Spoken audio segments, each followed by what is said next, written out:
Hello and a warm welcome to all the guys, gals, and non-binary pals and watching. This is the Wiki Weekdays podcast, and I'm your host, Lucas Holland, and I'm joined, as always, by Karl Smallwood. Hello.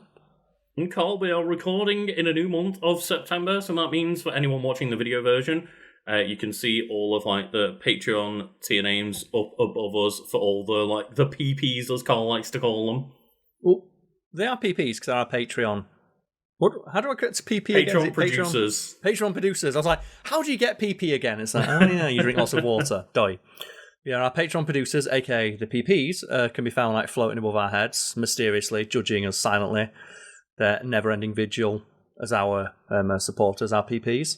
Mm-hmm. Lasting for as long as we can continue to talk in this an episode of Wiki Weekdays. If people are not familiar with the format, myself and Lucas will scour the lengths, and I said the wents then. The wents. I was going to say wits and lengths, and it came out as wents. You know what? We scour the wents of the internet for wikis on subjects you're interested in, bring them forward for discussion, and see what kind of conversation arises as a result. Wiki Weekends, the series we run where it's hosted by one of us individually, is we can put clips in on those. So check those out if you're interested in seeing clips, or just one of us talk about something that we're interested in rather than both of us. And yeah, it's a minor discrepancy really, but either way you get to hear us both talk about things we enjoy. But yeah, we can also see the pet of the week down below, which is Gimli, a bearded dragon. And they have been submitted directly through our Patreon because fuck making a Discord account, that's a lot of effort. I want to talk about how much I respect this move of. About a week or so ago, me and you, I think I messaged you hey, we got a message on the Patreon. Someone's asking us, can I send you an image directly? Why? It's like, I've got a pet for Pet of the Week, but I don't want to make a Discord account. And I just went, I respect that. Yeah. What is that pet? Executive decision, that's Pet of the Week. You know what? We don't need yet another social media account. I'm just going to message you some pictures on Patreon. But yeah. And make you download them. So I'm gonna put Gimli's in my pocket, and I'm gonna make you reach in and get him out. And to be fair, Gimli was not the first pet submitted through the Patreon directly. But it's just one of those things. If someone asked the question, I was like, I don't see why not. Yeah. If you can find a way to submit a link on the Patreon as a direct message instead of going to join a new Discord, then fair enough. Yeah. I think it's because, the person who sent one previously, it's because they were having trouble posting the image, whereas this was just straight up, I don't want to make a Discord account. Well, I mean, I think they just heard, us say in a previous episode that, yeah, that's a way that you can submit. I didn't think of it in the past, but sure, it's not that much more of an effort. Exactly, so yeah. But if you would similarly like to submit a Pet of the Week, you can join our Patreon at any tier, go to our Discord, or find an ever more elaborate way to get that image to us. I'm waiting for Passenger Pigeon. GPS drop, that'd be a good one, right? I'm going to do a GPS dead drop. Go find it. If someone wants to physically get a courier to send, find my address to please, I'm not going to dox myself. Don't do that. Don't even joke no, about I'm joking. If you want to try and find an address to send to a public locker, Amazon pickup style, and I'll find a physical photo, then fuck it, No, I'm thinking GPS dead drop, because I'm thinking of just the amount of effort required for something so silly. It reminds me of when I hiked through the mountains to get a photo. I took a photo of Harambe all the way through the mountains of Switzerland to put a photo of him on top of a mountain, and took a photo of him you'd love this. And I like the idea as well of geocaching one. You know the idea? Yeah, that's what I mean, yeah. I if someone goes and not only does a GPS dead drop, but does it in a puzzle. So I've got to solve the physical puzzle to find a Pet of the Week submission. And it's just a picture of a cat. It's have you ever seen that shit post and the person's yeah, years ago, for reasons I can't quite explain, I made this image of Bugs Bunny that is so comically large it crashes any Chrome tab when you open it up. And it's just a picture of Big Chungus. This Big Chungus Bugs Bunny, but it's so just inordinately massive it crashes Chrome. Is that when someone figured out of how big can you make a PDF on Adobe? And do you think, is it measured in A4, A5? It's no, it's measured as the size of a consonant. Like, my God. theoretically, you can make it the size of, like, a European country in terms of, like, pixel width. Mm-hmm. Yeah. But yeah, if someone could think of a more interesting or amusing way to get a photo of their pet to us, you can submit it that way. But Again, within I reason. am not going to dox myself, and please don't find ways to dox me. Also, don't do something that's going to cost either yourself too much money or us. But if it's a joke that we can realistically see to its conclusion for less than £5, I'd pay £5 as well, as long as your contribution to the Patreon is more than enough to cover our cost of that £5. Exactly If you want right. to give us like £3,000 on our Patreon and send us on a scavenger hunt in Spain, sure. By all means, if that's what someone wants to do, if someone wants to like spend $3,000 to send us on a scavenger hunt in a different country, let's go. That'll be a fun holiday. But I imagine that's not going to happen, Carl, so we might as well get on to your wiki for the week. Yes, so my wiki for this week is something I've talked about in the past on FactFiend, but there's been new information uncovered about that specific thing. So, are you familiar at all with the material starlight? I think I had been in the FactFiend video that discussed it, but when you said you might talk about starlight, I was like, oh, from The Boys. So that's about as far as I was familiar with it. Okay, so for those of you out there who are like Lucas who aren't familiar with the material starlight, the beauty of Wiki Weekdays and Wiki Weekends is that the Wiki has got our back. So, starlight is an intermittent material that is claimed to be able to withstand and insulate from extreme heat, invented by British hairdresser and amateur chemist Maurice Ward in 1933. No, that's when he was born, sorry. I was going to say... Imagine, came out of the womb wearing that shit. Just bulletproof like babies, let's go. 100 years worth of this product that I've not heard of. It was invented during the 1970s and 80s, I should correct myself, and received significant publicity and coverage after the material aired in 1990 on the BBC science and technology show Tomorrow's World. And this appearance on Tomorrow's World is very famous because it shows an egg. It's probably one of the greatest science demonstrations that I can think of, where they have an egg with a blowtorch on the egg. And just the host walks up and says, this is an egg, this is a blowtorch. Ordinarily, this is what would happen. They turn the blowtorch around to another egg, and the egg just detonates instantly. Turns it back to the other one. It's like, this has actually been here for 10 minutes, and we're going to leave it now till the end of the show. And they leave the egg there under the blowtorch, and then they come back later and say, it's covered in a material called starlight. And it's like, if you took that on shit on Dragon's Den, they would be like, we'll give you our company, whatever the fuck that thing is, we need it. Yeah, and God, I don't know how something like that can exist, but then us not all know about it and be using it, which is presumably where the wiki's going to go. Yes, because this led... The real answer is Maurice Ward just refused to license it to anybody. But more recently, there has been evidence to suggest that some of the stuff was made up. But it's one of those inventions that you've probably heard about. There's a couple that are more like the stuff of internet and urban legend, like the engine that runs on water instead of gasoline. And the urban legend posits that the guy who invented it, after demonstrating it on a show like Tomorrow's World, disappeared. Some version of the story say he was killed by the government. That's not a thing. But it's a very popular internet. Oh, yeah, Carl, I'm sure that's not a thing. That's what they want you to think, right? Exactly right. It's one of those very popular urban legends because it plays into a very real fear that the government doesn't want to solve issues, right? It's like the urban legend about the reason we'll never get a cure for cancer is because it's far more profitable to treat cancer. And it's like, that's an oversimplification of a very complex issue. Cancer isn't like a monolith. It's not one amorphous thing, it's many, many illnesses, right? Yes, cancer is just a catch-all term used to describe many different things that can affect a person. Like, for example, if they cured, stomach cancer tomorrow, it doesn't necessarily mean they've cured, lung cancer. Yeah.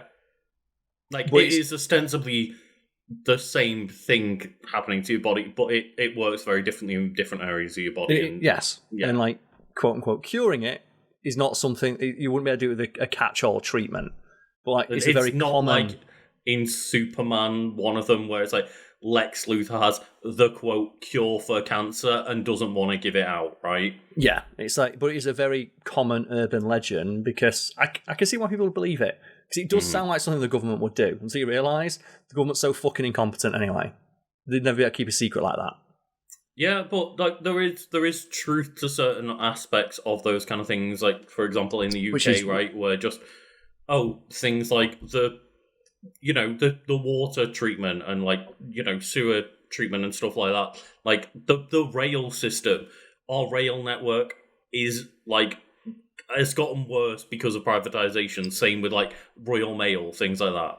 yeah, that's the kernel of truth that allows those more outlandish conspiracy theories to take root. Because it's it only requires like a couple of leaps in logic to go from like, well, the government's fine like selling off public resources in the form of like water and rail to private entities who actively work to make the thing shittier and like shut down any attempts to return it to the hands of the public. Why wouldn't they do that with the cures for diseases? The answer to which is, if someone figured out a cure for cancer, there's no fucking way to be able to keep that a secret. Yeah, it's similar to how a lot of people were talking COVID-wise with a lot of conspiracies of like, well, it's a global conspiracy theory that all the governments are working together on. So most governments can't work together themselves in one country. Yeah, it wasn't even a conspiracy theory, they just admitted to doing it. And I think it was a neighbour.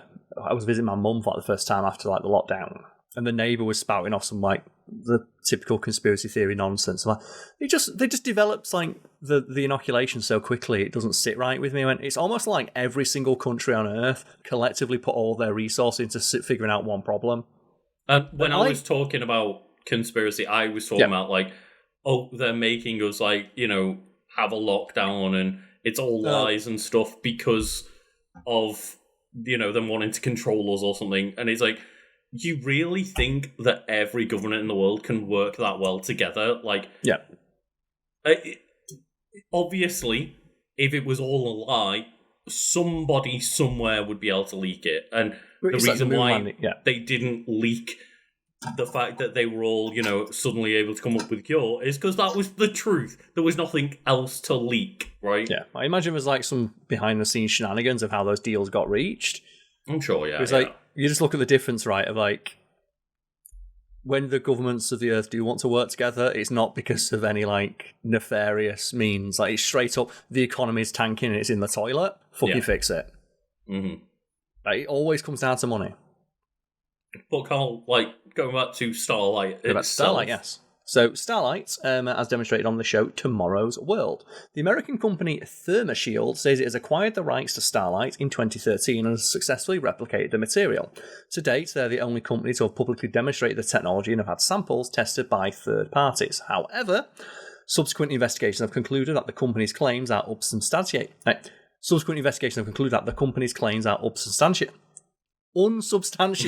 that its evidence may have been faked. And this is therein lies the rub, and this is what makes Starlight such a fascinating thing, because there's some truth there. There's no smoke without fire, as they say. In this case, there'd literally be no smoke because things can't set on fire when Starlight's involved. Mm-hmm. But then there is that like air of conspiracy, which allows, or is that air of mystery that allows conspiratorial thoughts to take root.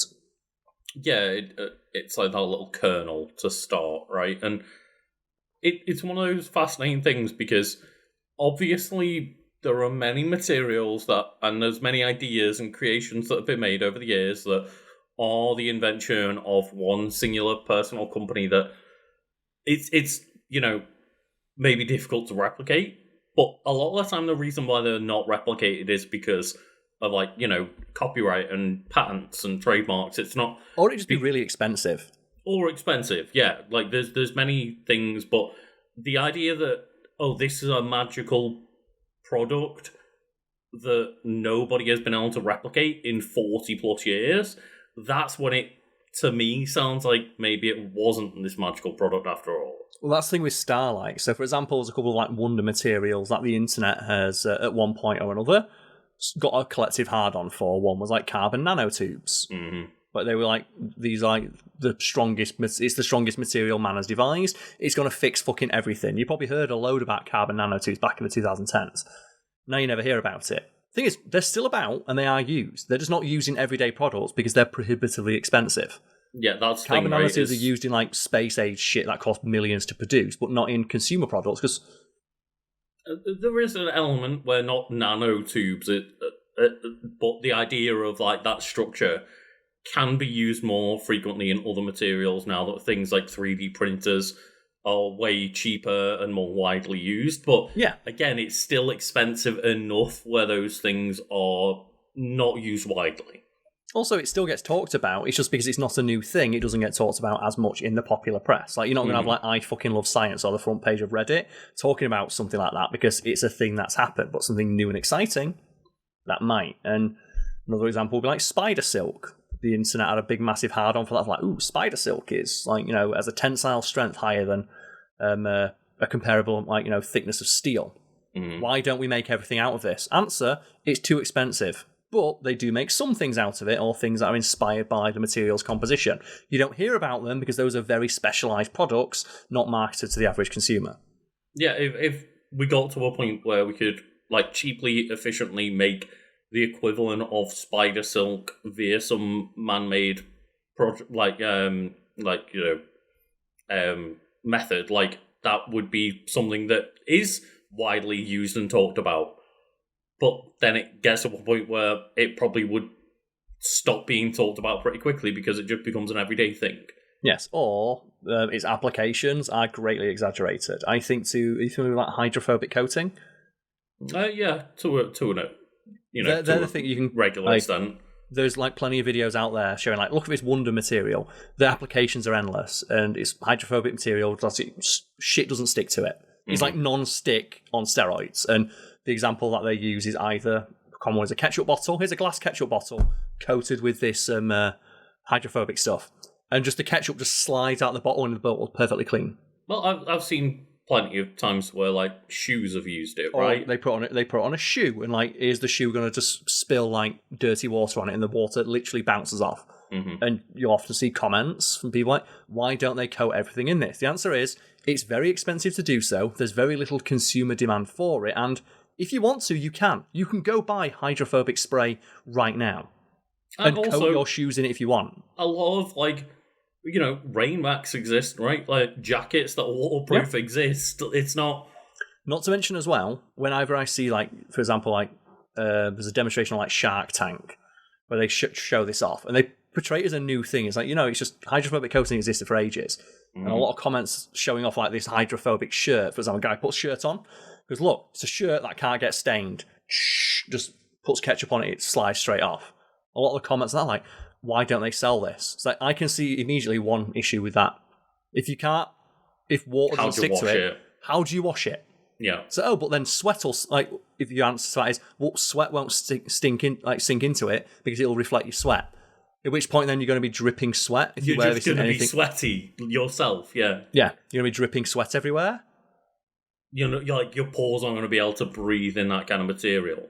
Or like the example of, like, putting in food stuff. So, like, even though some hydrophobic stuff is food safe, why don't they coat bottles with this? Lucas, would you use ketchup if you've got a glass bottle of ketchup, tilted it 1 millimeter, and all the stuff inside slid out instantly? Would you use that? It might be slightly better than the current Heinz bottles that we have that don't let any ketchup out. At all, yeah. But, like, again, there's very little consumer demand for something like that. Yeah, I know that there's, like, the 57 on the bottle that you're meant to tap to, like, get the ketchup out. But I'm gonna say it doesn't always work. No. Also, as well, if you had ketchup that slid straight out of the bottle, then there might be issues recycling that people aren't taking into account. Again, it's like how do you manufacturing wash process and reuse things that can't be washed? And you might say, well, if it never needs to be washed. At some point, that coating is going to start coming off. It's not antibacterial, it's just hydrophobic. Like, there's a difference, yeah. It's not going to stop any single bacterium being able to, like, be on the bottle. Like, for example, you could, like, if you covered, like, a chopping board in it, you cut raw chicken on that board, you're still going to have that raw chicken residue on there. But, it's just one of countless examples of... Like, leave that on for seasoning for next time? Well, you could, yeah. That medium rare chicken. But in regards to the properties of Starlight, live demonstrations on Tomorrow's World and later BBC4 showed that the egg coated in Starlight could remain raw and cold enough to be picked up with a bare hand after several minutes in the flame of an oxalicetine torch. I hope I'm pronouncing that right. If I'm not, blow torch. So, is the only thing that it's fire retardant? Is there like other magical abilities that this product has? But it's not that it's fire retardant. It is so fire resistant that it's actually ridiculous. For example, to prove that it worked, Maurice Ward once put it on his hand and then put the same blowtorch onto his hand, and it was fine. And it's like, keep in mind, this is not like when you think fire resistant. This is like a quarter-inch thick coating of a material Ward supposedly made with chemicals he found under his sink. That is another thing, right? Is they are. It says like what amateur chemist, yes, and a hairdresser, and it doesn't scream to me like that would say that they've got any degrees in chemistry or anything like that. And you don't necessarily need one, but it doesn't sound like they have credentials enough to make this like magical material that no one else can replicate. It was supposedly able to prevent a plasma torch capable of cutting through 18-inch thick steel plate, and couldn't touch it at all.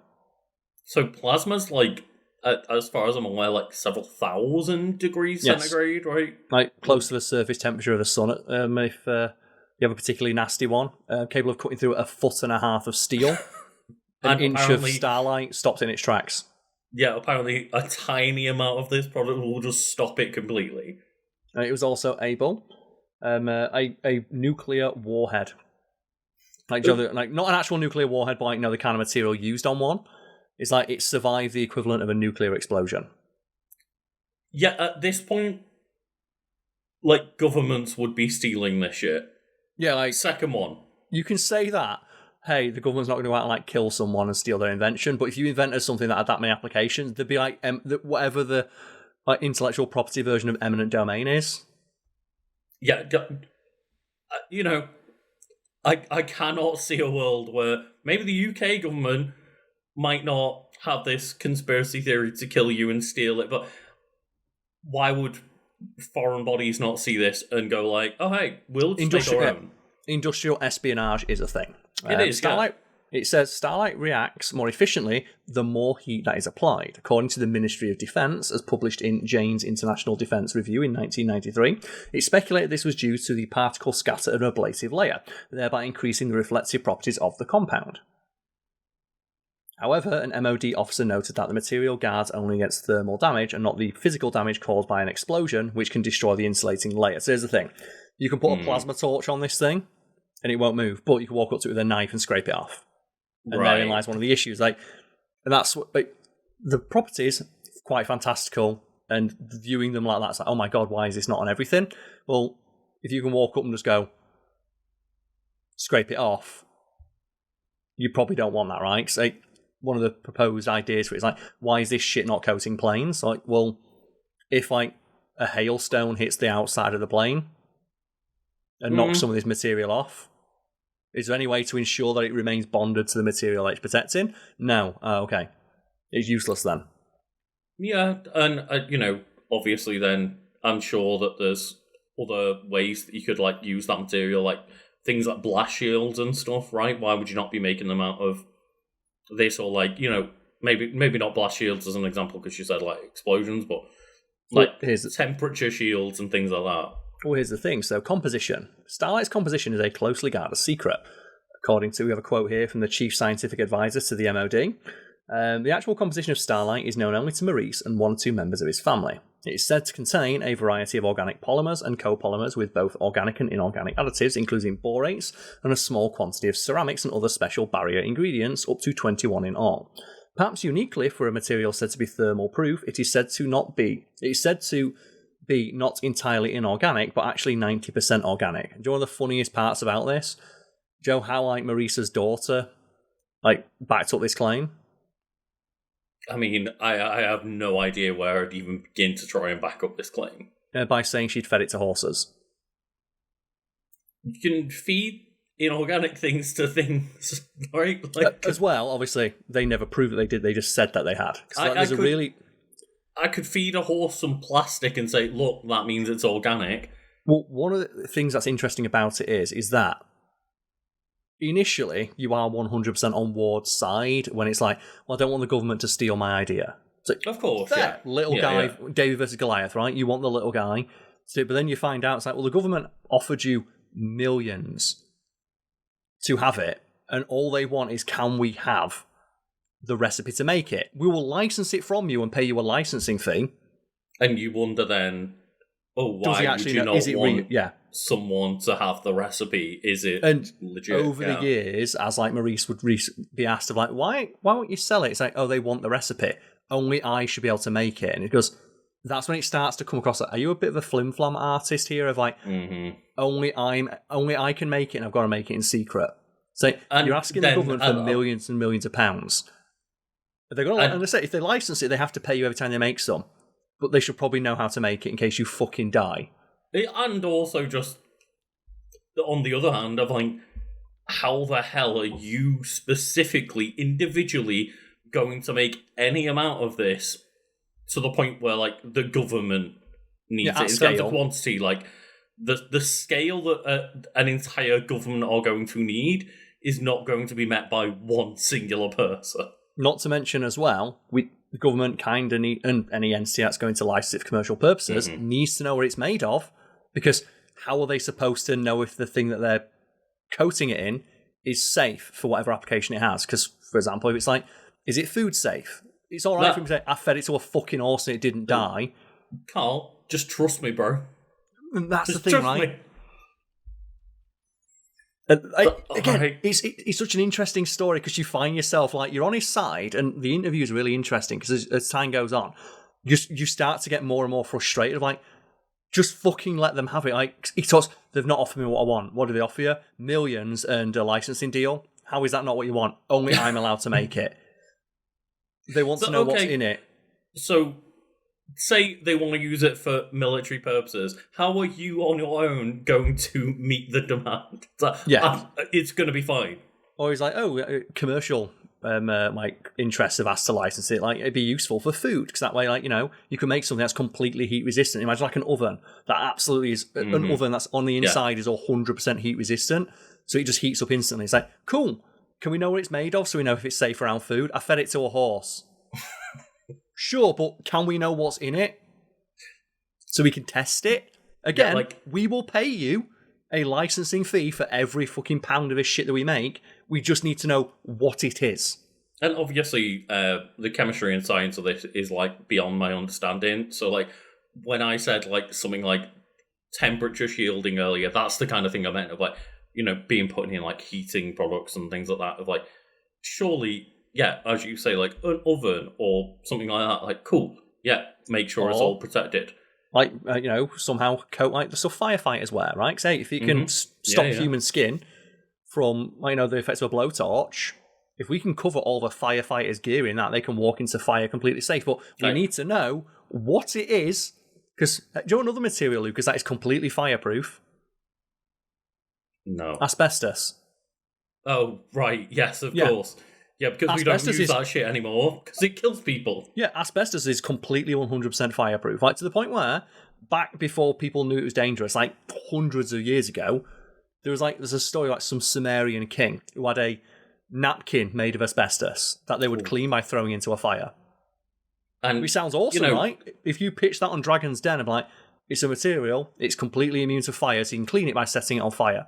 To this day, there are still problems with buildings being filled with asbestos that you hear about constantly, and I don't know how, you know, widely that is throughout the world, but at least in the UK, that's still a thing that happens of, like, people discovering asbestos in buildings, because, yeah, it can help make your buildings fire resistant or fireproof, but it will kill people. Yeah, and you can probably see why. If you're and asbestos is like this flaky white material that is really fireproof. If you're trying to sell a mysterious flaky white material that is wholly fireproof, as well, was it Wizard of Oz that they used asbestos to, like, fake snow? Fake snow. So they just had, like, Dorothy sitting in asbestos in a field of asbestos. Yes, because when why do they use asbestos? It's fireproof, so you can have it up in big bags next to hot burning studio lights. Yeah. And it won't catch fire like paper would. It's fire safe. It's not person safe, but it's fire safe. They didn't know it would kill people at the time, but yeah. And as you mentioned, like, just trust me, bro, I fed it to a horse isn't exactly the most reassuring thing to hear about something you wanted to sell for commercial purposes that the general public is going to come into contact with. Mm-hmm. Or members of emergency services, or the military. Yeah, like, it might sound ridiculous of like, oh, well, it's fire resistant. Why wouldn't you put firefighters and outfits made of it? So, because we didn't know about asbestos at the time. We trusted that. Yep. And that was a bad idea. But despite all of the potentials for commercialisation, Ward was completely stalwart in refusing to license it to anybody who didn't agree to his conditions of only letting him make it, and they would never know the recipe. Also, as well, would you buy something from someone if they wouldn't tell you how to make it? Yeah, trust. I trust them. Yeah. Well, it's more as well like if you die, how are we going to know how to make it? Is that what I taught my daughter how to make it? That's the thing. A product I have bought probably millions of products that I do not know how they're made, right? But Yes. like, in terms of buying a license to be selling it myself, I would probably put a bit more research into it, right? Yeah, so when he passed away in 2011, there was no commercialisation of Starlight, and the formulation of the material had not been released to the public. However, there is the company Thermoshield, mentioned earlier, who claims to have bought all of his notes and have worked towards making their own viable commercial version, though all of the experiments they've done have failed to, stand under any scrutiny from a third party who is objective. Right. Okay, yeah. So, like, rather than just one example of a blowtorch on the BBC, it's like, under actual testing, it doesn't seem to hold up. Yeah, and there's been several YouTubers who try to make their own version of it, and it never works as well as Starlight was purported to do. But then we have, Lucas, the section on controversy. Okay. Is the fact that it doesn't work not controversial enough? Well, a forensic investigation by the Aurora Press into Starlight raised significant doubts about the many high-profile claims made regarding the material's testing and validation. The investigation revealed that NASA's purported endorsement of Starlight was based on misrepresented statements with no evidence of any formal testing or documentation. So Maurice was like, NASA tested it, they put it underneath a rocket and it was fine. NASA never fucking touched the stuff. A Freedom of Information request submitted to NASA to clarify the alleged endorsement received the following response, and I quote, "A thorough search was conducted and no emails from Rosendo Rudy Naranjo produced during the requested time frame, 1993 to 2001, or any other period were located." So that's the person he claims to have spoken to. Mm-hmm. Yeah. I mean, valid, right? It just, yeah. It seems like this person is not beyond making up some stuff. The Aurora Press also uncovered evidence that documentation that had been presented by Ward and others related to him had been demonstrably false. The investigation found that claims of NATO's involvement in testing of Starlight at the White Sands missile range were contradicted by official reports, specifically through, yet again, a Freedom of Information request submitted to the United States Department of Defense. The request sought, and I quote, "all reports, memos, and or email records relevant to the June 1991 testing of Starlight at White Sands Missile Range, a simulated nuclear blast conducted in partnership with the United Kingdom Special Air Service." So that's what Ward said of they launched a missile at it and it was fine. The United States Department of Defense responded, and I quote, "a complete search of documents found no records."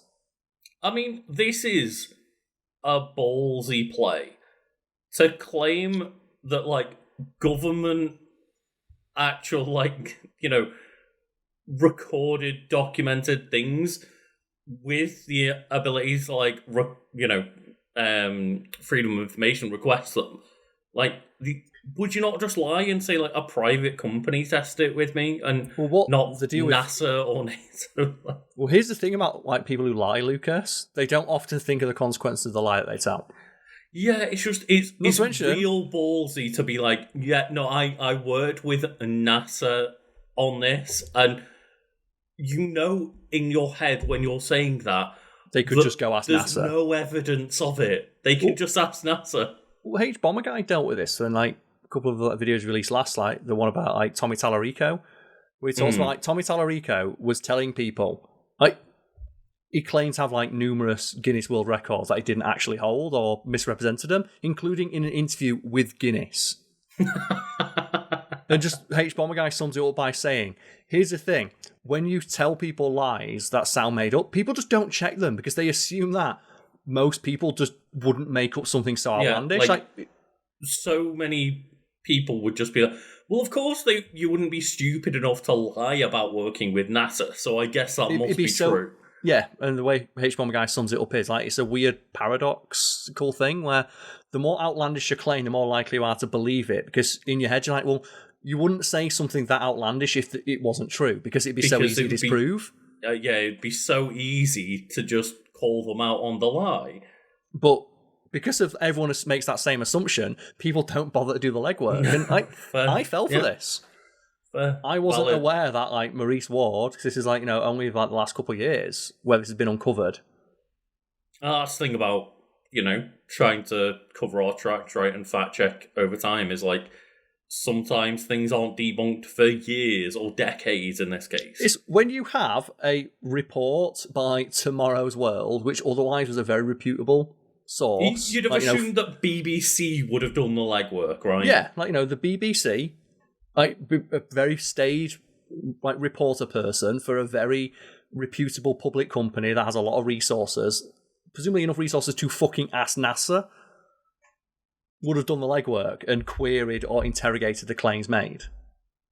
Maybe just, the internet superhighway wasn't good enough yet to send an email across to NASA. I love when they called the internet, the information superhighway, bring it back. But yeah, lastly, the investigation found that the Atomic Weapons Establishment, the AWE, categorically denied conducting any tests whatsoever on Starlight or holding any relevant information. In yet another Freedom of Information request, they stated, and I quote, "We can confirm that the Atomic Weapons Establishment did not carry out any tests on the material and does not hold any information on it."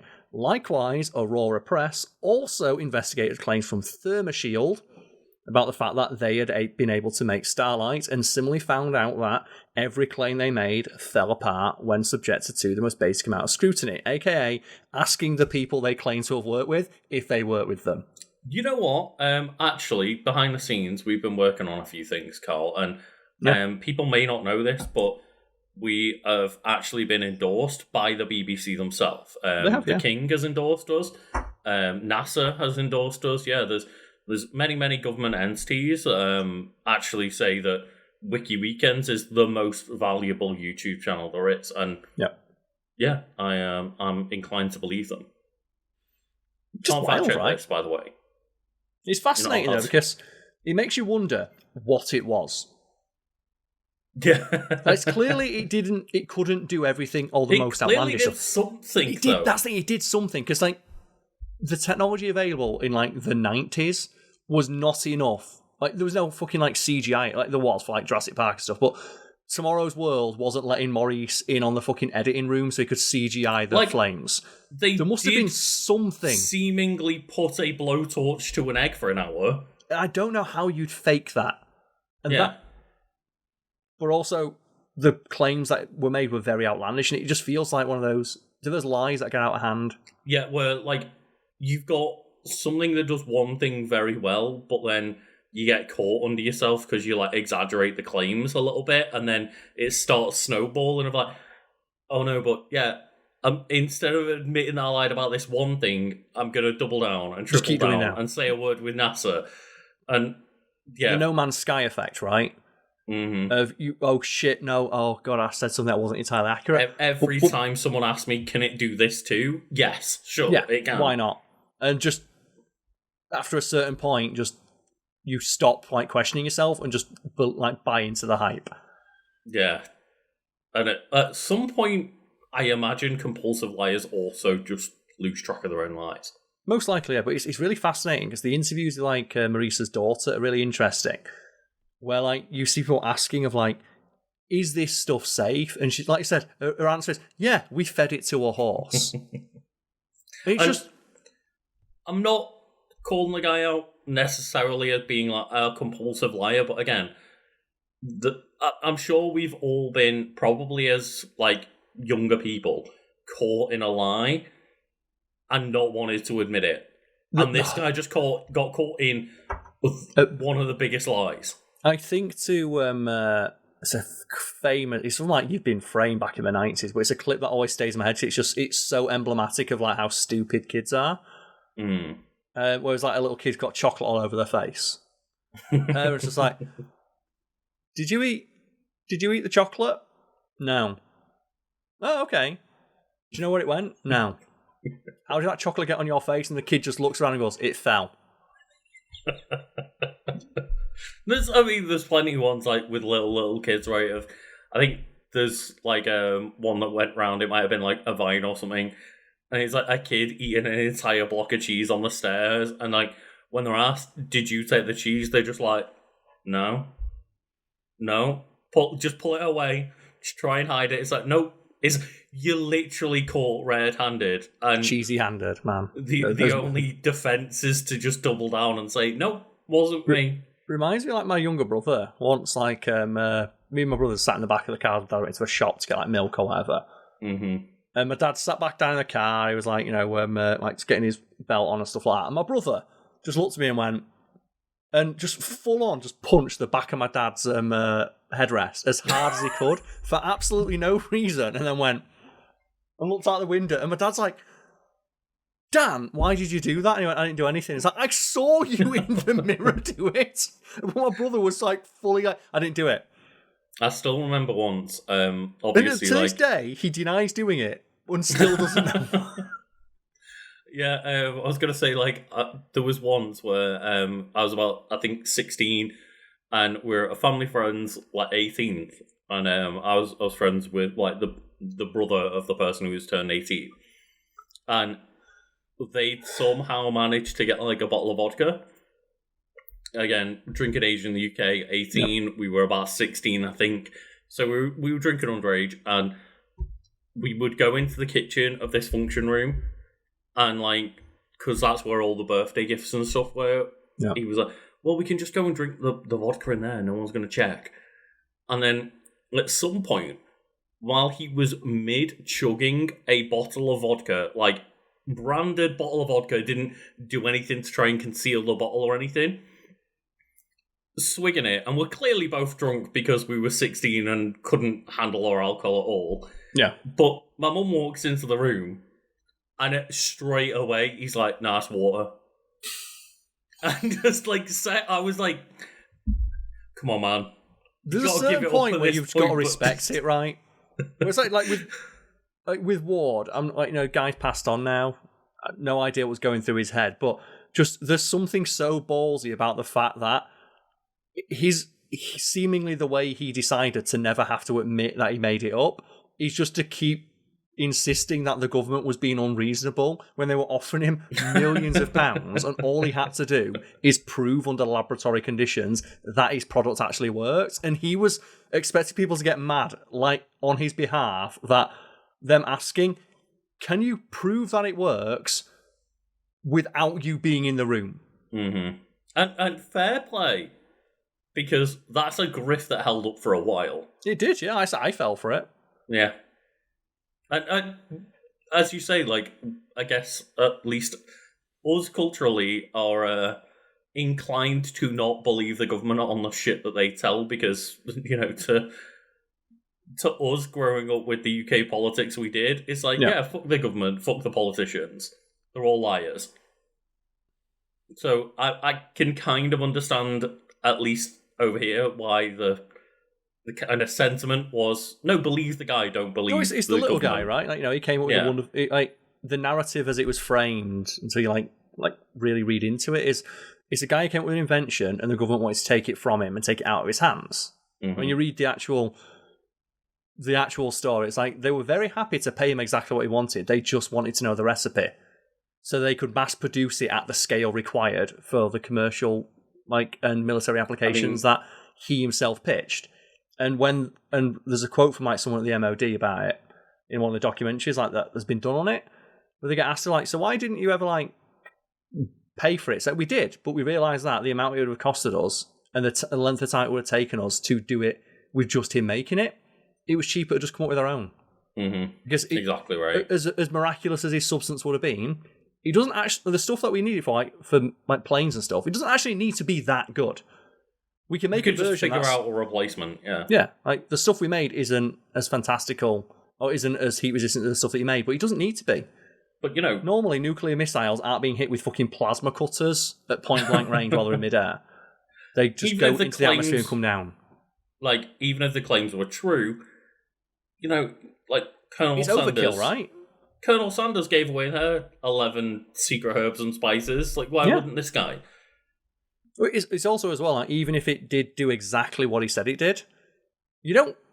That wouldn't really be needed. It is overkill for most things. Yeah. But if they could find a way to figure out the recipe and make it cheaply enough, why not have an overkill on these things? Yeah. It also makes me wonder as well, like, if it's really 21 natural ingredients you can find under your sink, surely someone just tried mixing them all in different combinations. It can't take them that long. Yeah. That's why I'm confused about how nobody cared to speak up, at least, about making the same product, because if it was just shit that a guy make under a sink, how could somebody else not recreate that? Also, like, surely some like rogue nation or someone in the government in a science office must have taken it and like tried to analyze its chemical composition. Exactly, yeah.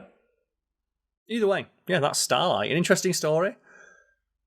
Interesting substance.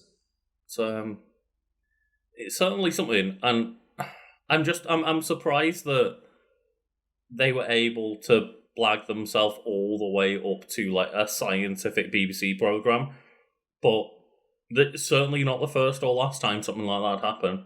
What it feels like to me is mention like Dragon's Den and shows of its ilk. So Shark Tank, we talked about Dragon's Den and Shark Tank a while ago. Mm-hmm. In an episode, I'm not sure it'll be a couple months ago now, but there's the Scrub Daddy. The Scrub Daddy, one of the most successful inventions that's come out of Shark Tank, the American version of Dragon's Den. And one of the selling points of the Scrub Daddy, it's a sponge that when you put into hot water, it's soft. When you put into cold water, it's rock hard. Mm-hmm. There's a great behind-the-scenes interview that I never got to put a clip in of for that episode, but I found very interesting, is the lady who ended up investing in the Scrub Daddy said, like, well, you don't see it in the episode because like, a pitch is like 50 minutes, and they cut it down to 10 minutes for the show. Down to 5-10 minutes, yeah. The first thing I did when he showed that demonstration is I walked up and demanded that he showed me it was the same sponge. Because I assumed that it was a trick. And they swapped it out. Yeah, he swapped it out. He was like, and that the sponge did, like, maybe it did harden, but it took, like, a couple of minutes. And he was trying to, like, do something to put his thumb on the scale to make it look more impressive than it was. And when I realised that it did actually do exactly what he said it did, that's when I was immediately in on investing in it. Because I realised how incredible the invention was. I think as somebody that, lives and dies by the Scrub Daddy, I can confirm that to this day it still does exactly that. Yes. And that they haven't faltered, and they've barely made any other products, to the point where you would assume, Carl, that, one of those like sponge scourer stick things with like the liquid in them and stuff, you would think that a stick with a Scrub Daddy on exists. And they recently put out like an advertisement of like, we'll be making it soon when it's ready. I imagine it's because like the quality, the product's quality is now such a hallmark of its success. Exactly. That it'll be undergoing like innumerable amounts of stress tests, right? Because that's the thing, like, one of the selling points of a Scrub Daddy is no matter how much you fucking scrub, that sponge always looks perfect. That's part of the selling point of the brand. But in regards to Starlight, I feel maybe there might have been some sort of trick that Maurice Ward figured out of like, maybe the stuff he made was really fucking heat resistant. Mm-hmm. And it looked really impressive when you do the one specific thing he knew that he could do. Specific test of put a blowtorch to it. To the egg, and then crack the egg in your hand. Or, like, put it on your hands and then hold your hand in front of the blowtorch. And then you show someone that, you can probably sell them on the fact, like, oh yeah, the government's testing it. It's like, you're looking and go, well, I'm not fucking surprised, that's incredible. You don't know, what about if I twist the egg ever so slightly? What about if there's so many different... Or just, is there any other tests, like, can you put it in, like, can you put the egg in, like, an oven or in a pan? And can it retain heat that way? Is it just specifically to an open flame directly on it that's when it would work? And like I said, in the test they conducted where they realised you could scrape it off with, like, a knife. So it only seems like a very static thing where the heat source is from one very specific direction. Mm-hmm. I also, I want to know the test case for keeping your eggs room temperature. I don't know. Oh, it's to do with so American eggs don't. American eggs are washed, so they lose the protective coating. But this was a British product, And so British eggs don't need to be refrigerated, but American eggs do. yeah, You can so refrigerate British eggs, but I don't know what use case there is. If the example is putting an egg under extreme heat and it's staying cool, I think don't really know. It's more of an example. It's a scientific experiment. When you think what's the most fragile object you can think of, an eggshell, right? Yeah. Like, I get the purpose of using the eggshell for that reason, but I'm like thinking in my head, if, for example, in my domestic everyday use case, I can't think of an example where I would need to protect something from an open flame, because anything I'm putting in an oven, I presumably want to heat it up. Well, the idea would be you coat the inside of the oven in it so that your oven doesn't absorb the temperature, so all the temperature stays on the inside of the oven. Yeah, of course. Like, I'm a Dumbo. I can't think of a reason I would need it, but I'm sure there's plenty of applications out there for, like, industrial use, right? Which is why there was so much push to, like, hey, we'll license it, just tell us how you fucking make it. Like, my brother, for example, punched the back of my dad's headrest, he works in a steel factory. And, like, he says on sometimes, like, I am wearing, like, the full-on fucking fire suppression gear. Yes. And I'm still sweating when I'm wearing that shit. Yeah. So, like, there's always advancements to be made in technology. Like, can you figure out a way to make a fire retardant suit that isn't super hot inside? Yeah, all looks cool. But either way, yeah. I mean, they look kind of cool anyway. I would be interested, though, in knowing, like, what was the trick. Yeah, that's the... I want the third act of Starlight to be known of, okay, we've debunked that it wasn't a super material, but what was it good at? What was it and what could it do? Yeah, what were the limitations on it? That's what I want to know. Do you know what it reminds me of, knowing this? There's like a couple of like experiments you can do in your own home that seemingly create wonder materials. Like, have you ever done like the cornstarch one? Yeah. Like, so people don't know, if you mix water and cornstarch together, it creates, I think it's a non-Newtonian fluid. It is, yeah. I think it's called oobleck. Which is the normal name for it. It's a liquid that, when subject to force, turns solid. And you can demonstrate this by, you can pour it from a glass, as you would, like, a custard. It's slightly gloopy liquid. But if you punch it, it immediately turns rock solid. Solid. You can walk over it, but if you stand still, you'll sink in. And you can find yourself thinking, like, wow, that must have so many, like, applications in the real world. And it's like, it does. But, like, the specific mixture you make in your house is not what's going to be used. Like, for example, some bulletproof and bullet-resistant vests. Bullet-resistance is the correct term, not bulletproof, because nothing can be bulletproof. Yes. Like, nothing can be guaranteed to be bulletproof. But they have, like, a very, very advanced version of that where they're liquidy inside, so they're flexible, but the moment they're impacted by force, let's say from a bullet, they immediately harden and shatter to protect you from the force.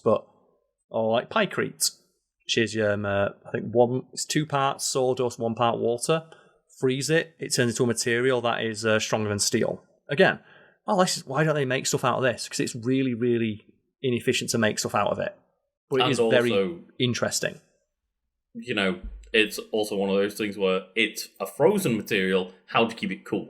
Because it loses strength when the ice becomes water again. Well, that's the thing about Pykrete, where it actually does stay frozen for a lot longer due to its composition. A lot longer than you would think, but not forever. In World War II, they did toy with the idea of making battleships out of it. Because it's like, hey, it's made of 2 materials that are in literal, almost infinite abundance on planet Earth. Water and wood. And not to mention as well, in salt water, you can pour salt water onto any damage and it refreeze and fix itself. They shit can that idea when they got someone to actually work out the feasibility. And the raw materials to make it will cost less than a battleship, but the amount of steel we'd need to use to make the refrigerators, to make the ice, would be more than it would do to make 2 battleships. So why not just use the steel to do that? Yeah, they did a Mythbusters episode where they tried to make something that was stronger than Pykrete, and they did like a newspaper version of it instead of the sawdust. And again, it's like the amount of effort that was put into being able to build one boat that kind of held up in water for a little bit was not worth the investment. It's not worth the effort. But they made incredibly good material. It just, again, you need to figure out a way to like then have a ship in water that isn't going to become the temperature of said water and not stay as ice. And when you think of the logistics of it, and I feel like maybe whatever Starlight was something similar where you probably can, because the experiments that YouTubers have done, they do manage to make a very fire-resistant material with stuff you can find around a house, and it does have similarly impressive feats. The problem is, it's very difficult. You have the feats that it's capable of in regards to like heat resistance are under very specific like engineered conditions, and at the moment you try and like move stuff around and have like any variables, it falls apart. Which isn't necessarily a problem. You can have things that do one job very well. They can, yeah. Or you can have stuff that's just there to represent a specific scientific idea, such as like creating like the Ooblon, like you said, of like it's more a curiosity of science to demonstrate an interesting scientific phenomenon in a very visually interesting way. Yeah, because there's not many materials that we see act as both a liquid and a solid. It's intriguing to see. Yes. Similar to like the Pine Crate example. Either way, thank you all for listening to my version. We're going to take a break now, or do you want to move straight on to your wiki? No, yeah, I'll just take a break and grab another drink, and then we'll be back in just a second for the folks listening. So hopefully everyone enjoyed our conversation about Starlight and other things. And Lucas, before we move on to your wiki, is there anything you'd like to promote to the audience at home? There is. So one of our more popular videos of the last week or so has been you trashing Dexter as just an inferior being, let's say. I didn't realise Dexter has such a committed fan base of people who watch such a shit show. I don't understand how you could watch such a shit show and not expect people to criticise it as being bad. I do think that it's a good show. I just think it has a lot of issues. It's got a lot of weird moments, but it is a good show. It's an entertaining watch, at least for the first few seasons. Unfair. Let me rephrase. A show that has a lot of very obvious flaws and was widely criticised on release by people who liked it. Yeah, it's one of those shows that I really enjoy, but I think it's entertaining. I don't think it's without its flaws, I should say. Yeah, yes, yeah. And I don't understand why. A joke we make a lot is, why would you commit and have so much of your identity informed by the 7 out of 10? Mm-hmm. But I can understand people liking the show, but I wouldn't understand liking a show to the point where someone offering very mild criticisms, which are done from a place of jest, of I had fun watching it, it was very silly. Yeah, you were trying to offer that viewpoint of hey, I watched a bit of this and I enjoyed it, but let's make fun of it. Let's just have a bit of a laugh, try and make an entertaining video. Yeah, so what is it about the video you want to mention? So that inspired me to go both watch Dexter again, or watch some of Dexter so far, and also a reference I made to Dexter the show, and the theme of that episode being a quote-unquote smart character that's not actually as smart as they're portrayed. Yes. I started then watching Death Note again. So we talk every now and then about the fact that we want to do more video essay style content. And we would like to work towards that on a Patreon of earning some more between just having more time to be able to commit to Wiki Weekends in terms of having more support on the Patreon, things like that. Okay. Just being able to commit ourselves more to things. But I have started making notes on both a video essay about Dexter and doing a full rewatch of Dexter, and one about Death Note as well, and Yagami versus L specifically. I think you have to get on that fucking Dexter one, because I did not realise. I think obviously because that video it did quite well on the algorithm. The amount of, when I'm uploading videos, the amount of suggestions of video essay on did he know with 1 million views. I did not realise there was that many people who were that fucking into this thing. So that one is going to probably have to be a while, because I watched the first episode. Obviously, it's going to tail off more as things get further into it. Mm-hmm. My little notes on just episode 1 alone took me an hour and a half to watch that one episode and make notes. Well, that's what I And found interesting about Thorough watching Notes it. Yeah. is like there's 8 seasons with 12 episodes, nearly an hour long each. So that's a lot of time commitment. Whereas something like Death Note, for example, I can watch the first 15 episodes of Death Note pretty easily and make notation on that. Whereas watching or maybe rewatching Dexter multiple times, that's going to take a lot of time. Well, something I found interesting about, because I did see some of the feedback to it, and after a certain point, a rule of the internet is once a video starts getting comments from people who are clicking on it to yell at you, just stop reading the comments, because there's very little value in there. It's people who are clicking on it to get mad at the title, and what value is there to be with engaging with someone who's literally responding to the title of something rather than the body of the content itself? But I did find it something strange is the amount of people who there's the not conspiracy theory. Sorry, that's in my head from the topic we just did. But there is a fan theory that Dexter is autistic, which I was aware of, but I don't know too much about. But it's not in the text. It's not in the text. No, the amount of comments and feedback we got from people were quoting that or saying that as if it's like a confirmed fact of the story. There was a lot of comments just saying he's weird because he's neurodivergent. You can't make that a commentary.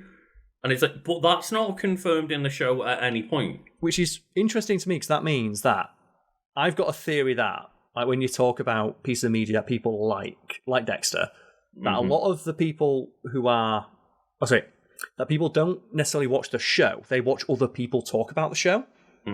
And my proof of that is the fact that something that is never confirmed directly in the text. I did look it up. I'm like, is it ever confirmed that Dexter's neurodivergent? There's Michael C. Hall has mentioned in fan interviews that, maybe that's an element of the characterization that snuck in, but it was never intentional. But a lot of fan creators talk about it as if it is. And as I imagine fact. Yes, and I imagine a lot of the people making those comments consume a lot of Dexter fan media, and as a result, that fan theory to them is just canon.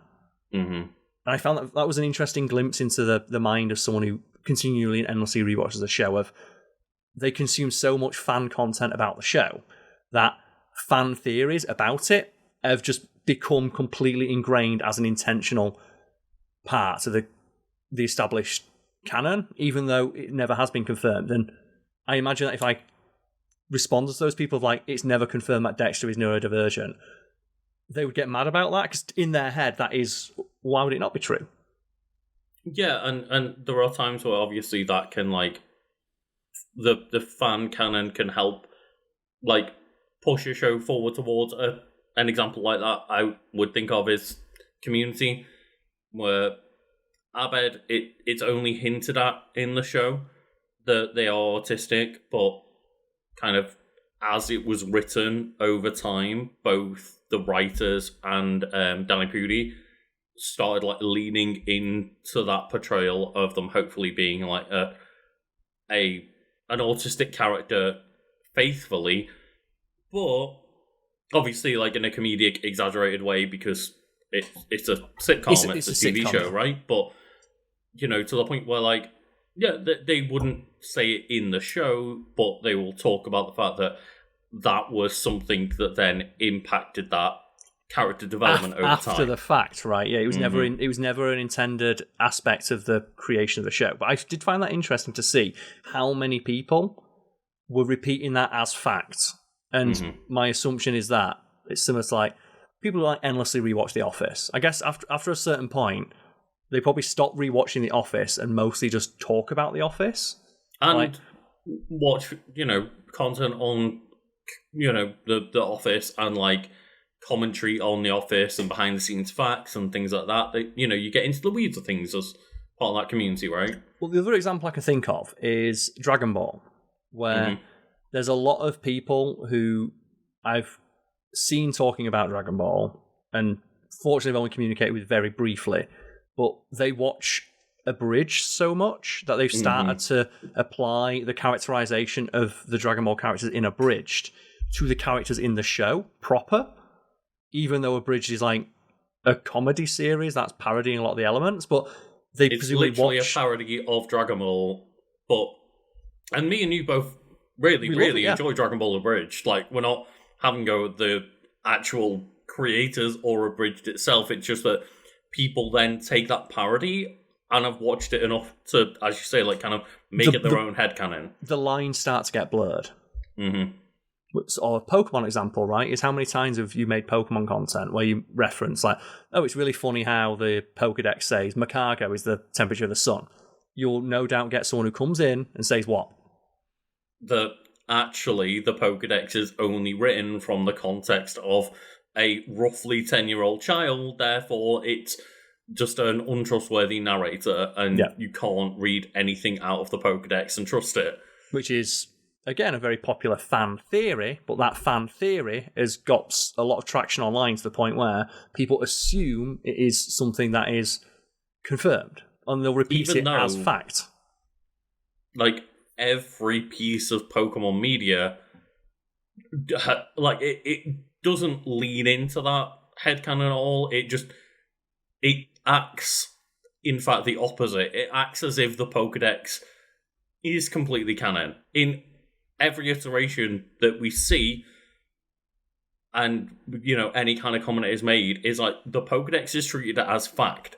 When Ash scans, you know, a Pidgey in the woods, it is treated as if the Pokedex knows what a Pidgey is and is teaching Ash about that Pokemon. It's not that Ash is making up stuff about that creature. Yes, and I just found that interesting that, like, there's several examples of fans who enjoy a piece of media so much that they spend so much time engaging with other fans and fan theories and fan creators of a given piece of media that the fan theories become real in their head. Yeah, and don't get me wrong, like, text. It doesn't make all that much sense of, like, where would the Pokedex be getting the information from? Surely the point of the adventure is that Oak wants you to collect information and categorize these Pokemon yourself.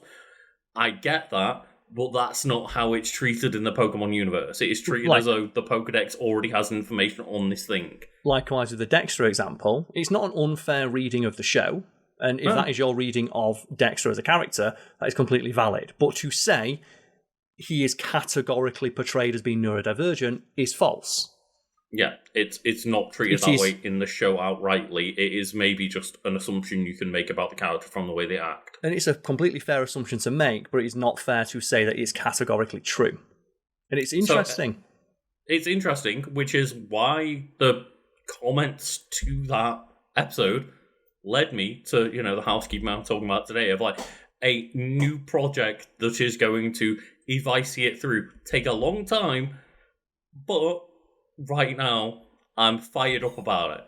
Yeah. So it's something that I imagine the Death Note thing is something that's going to be a lot easier to make and commit to. The Dexter one, there's a lot of Dexter. There's a lot of Dexter and a lot of it. There's a lot. It's a police procedural, right? Like, what made it interesting me is I like police procedurals. And when I was joking about how silly it is, I was like, I like that, because the worse it is, the more likely I am to watch it. People like, I don't understand, like, hey, I know for a fact that every fan of this show fucking hates the ending. But it's like almost like hometown mentality, right? Of like, oh, my hometown shit. But then you hear someone from outside of your hometown say it's shit, and like, no, it's not. It's like it's like the media equivalent of that. Of they would admit, they'd be the first to admit that Dexter's a bit shit. But when they hear someone they don't see as invested enough time into it to be considered part of the community, echo that sentiment. No. None of that. I found the most fun comments were the ones that were saying or implying that I was actively trying to misremember things to feed your narrative. And I'm like, no, I just hadn't watched the show in a while, which again is why I'm now fired up. Of like, fuck it, I'll watch it again. That's also a fun one, right? Of trying to come up with like some convoluted explanation for why you don't have an encyclopedic knowledge of the show. Because they have an encyclopedic knowledge. It was a while ago. That's the explanation. It's not that big a deal, right? Well, that's another example of something that's common on the internet where, say for example, like The Office, right? Or people endlessly rewatch it to the point they have an encyclopedic knowledge of it. So when they see people who don't share that encyclopedic knowledge, it confuses them. As evidence by that, how could Lucas not know this detail revealed in like season 4, episode 6? Because in their head, well, again, of course. It's been a while.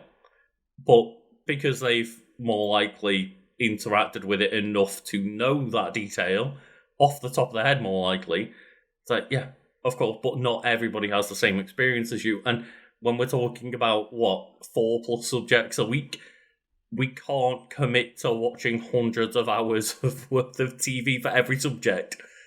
So, interesting, though. I always do enjoy those, like, when videos go viral. And obviously that video didn't go viral, but it got a lot more views than we normally see. It interacted with people outside of our usual sphere of influence, and it's always interesting when you see it start to nudge that, and it's like, oh man, this is why it's important to grow an audience slowly and consistently. Because I think, so like the first time like a fact theme video went viral, and every other comment is, I don't get it. I would say thank you to anyone who did watch that video and was new to it and stuck around. We did see, like, a little bump in subscribers from that. So if you are now listening to this, we appreciate you being here and sticking around to, like, past the hour mark. It's not necessarily trying to, like, have a dig at the viewers or the commenters. It's more just trying to explain that's the problem as well, because obviously I don't mean any of this in a malicious sense. I genuinely find it fascinating. I'm not making fun of anybody for any of the things that we've mentioned. It's like I genuinely find them interesting, and I was fascinated by the responses and sought to understand them and try to, as is want to do, like, figure out why the responses were the way they were. Either way, yeah, that's my housekeeping. I don't know if you have any. I've taken over the reins a little bit. Speaking of video essays, there's a video essay going out this Friday on FactFiend about which sitcom dad is best at sex.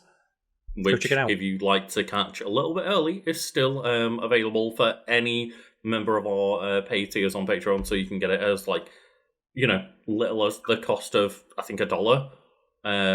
It's either £1 or $1 for our lowest tier, so if you want to join that and just watch a video early for that low price, then you can go over to the Patreon and do that, and thank you to anyone that does. But yeah. What are we talking about, Lucas? We're talking about a quick one this week because we kind of have other stuff to do and record today, so I'm going to try and keep it relatively brief to just, you were talking about a plastic that can do anything, Carl. Oh, could supposedly do anything. Talk about a plastic that can do everything. By everything, I mean every single fictional character that might exist on planet Earth. I wanted to just briefly talk about Funko. You're right. This is going to be quick, because I've got nothing to say. I was not being unkind. If I would apologise for anything I said was misconstrued as being unkind about fans of Dexter. If you are a fan of Funko Pops and collect them, I absolutely 100% mean this in an insulting way. Get better taste. If you're a fan of Funko, specifically Funko Pops, like, yes, yeah, totally. But if you just like to pick up an occasional Funko Pop, like myself, for a character that's like, I've got like the Evolutions, for example, in Funko Pops. I'm like, where else can I get an entire set of cheap Evolution figures, right? Where else can I get them? Try to justify as much as you want. Get better taste. But they're cheap. The Nintendroids and things like that are 10 times the amount of money. That's one aspect I hate that, where, hey, I'm a person I grew up with not a lot of money, so I can understand your argument of they are cheap. I'm being a bit facetious here, to playing a character on the podcast. When I see the response of insert thing is way better and of better quality, and the thing costs 4 times as much as a la an Nendoroid, I fucking hate that. And it reminds me of, like, back a few years ago now, we talked about the Xbox or something, right? And we talked about both myself and you like the idea of a console coming with a second controller. Yeah. So that kids and stuff can play with their family members or, like, their friends. And we got a not large amount of responses, but a significant enough where we started to notice them. People were saying, why not just buy a second controller? It's like, that's not an option for a lot of people. Mm. Yeah, no, so I understand not having a lot of money, but also Funkos are fucking ugly. I'm trying to figure out, like, I can't quite remember the brand that does, like, all of the really, like, fancy, like, Final Fantasy figures and things like that. But the ones that cost, like, hundreds of pounds each, and I'm sure someone in the comments can let us know, but like, when I'm presented with the option of, can I get a bunch of little figures of characters that I enjoy on the cheap, or is each one going to cost me £90, £100, £200, £500? That's not an impulse purchase. Once a month, a new Funko Evolution coming out and being like, yeah, that's a tenner. It's the one thing I'll say about I want to say about Funko is whoever does their marketing and gets their just being a licensing deal, Maurice Ward. If the dude from Funko was doing his fucking licensing deal, he'd have got him the deal that he wanted. Because whatever eldritch fucking like pact with Satan, dear God, I'm thinking whatever deity they sold their soul to get every fucking licensing deal for every media property on Earth for the most fuck ugly, soulless bit of plastic piece of made in China shit. Well played. Well played. And for anyone that isn't somehow familiar with Funko Pop, Funko Inc. is an American company that manufactures licensed and limited pop culture collectibles known for its licensed vinyl figures and bobbleheads. And essentially, the idea behind it is just, do you want a cheap, small figurine of a character that you know and like? And here's the thing as well. Don't have a problem with that. If Funko was just, if they were like a little company, it's when they became the de facto supplier of figures. And you'd walk into like an HMV or a game or like other, like a Forbidden Planet, and it's just a fucking wall of them, and they are the only collectible that they sell. When you walk into like Game in the UK, which is meant to be a place where you buy video games, and half of the store is just a wall of Funko Pops, it's like, dear God, what has happened? The actual answer is, in terms of like that specific example, they're cheap. Is that, hey, people buy them on impulse. They'll go into a store and just buy one on a whim. Video games are more expensive. Video games are bought digitally mostly nowadays. As are, a lot of figures in general, right? The storefront on the high street is dying, especially in the video game market. So yeah, they have to just fill it with shit that you might come in and buy. I can see the people. I just wish there was. If Funkos were plushes, I won't mind. It's why like Labubu's. I think they're fuck ugly as well. Well, or at least like they're plushy, so there is that cuteness to them. The Labubu is the thing that kind of inspired this topic today, because I know a lot of people at work and stuff that have maybe either Labubus or Lafufus, which are like the fake Labubus. I don't know where that name come from, but all I know them as is Lafufus, which is like fake Labubus. But I'm not invested enough in that culture to know. I'm just about aware Labubus and talk about them. There were a trend that took off, and I looked at it and went, "Oh, it's just Gen Z." It's another Beanie Baby. Yeah, at least Beanie Babies. Literally Beanie Babies were cute. They were posable. That's the thing. Beanie Babies, people collect, but some were posable, not many. When they reduced the amount of beans, that made them posable. Also, if you got one that had an animal that had 4 legs, you could ninja star it, and all the beans would fly into each one of its legs. And if it hit your brother in the eye, and knock him out. I give my brother a black eye with a beanie. Someone at home launch I frisbeed it so fucking hard. Launch a Labubu at your sibling and let us know what happened. Yeah. Can I tell you about my mate who got fucking nailed by a chomp? Yeah, you've talked about that a couple of times. The frozen chomp. The chomp, yeah. So back in when I was in uni, we played Gambit. And if you shouted Gambit when someone has something in their hand, they had to throw it at you like Gambit, and you had to catch it. And one time, like my mate who Adam, was in China now. It was like we're going to work. So we worked at a nightclub, and I was like, "Oh, can you pass that chomp out of the fridge?" It's like Gambit, and threw it, and it smacked him right above his eye and split his head open because he put his chomp in the freezer, and I didn't know. That story always reminds me of that. I think it was a viral video of just a guy getting hit in the face with an entire baguette. It's just, I don't know why, it just reminds me of that. I thought it's more like it is the the human equivalent of the story about like the frozen chicken being shot into the front of a fucking airplane, right? And it just absolutely just decimates the fuselage. Mm-hmm. And I love the fact that had to be covered over like 3 different Mythbusters episodes of whether freezing the chicken or not was important. I don't understand how they thought freezing the chicken wouldn't make a difference. Like, when it's frozen, it's solid. When it's not frozen, it's like, hey... It's less solid. It's less solid. Hey, Lucas, if I put a water bomb in the freezer and throw it at your head, does it hurt more than when it's not been in the freezer? Yes. How was that 3 separate episodes? And I know that the idea might sound stupid, of like, well, of course a chicken is already solid. Okay, but a chicken contains water, so the water inside the chicken has also become solid. It's literally more solid than it used to be. Not to mention as well, like, it's flying at a super high speed, so, like, you know, it'd be more likely to go...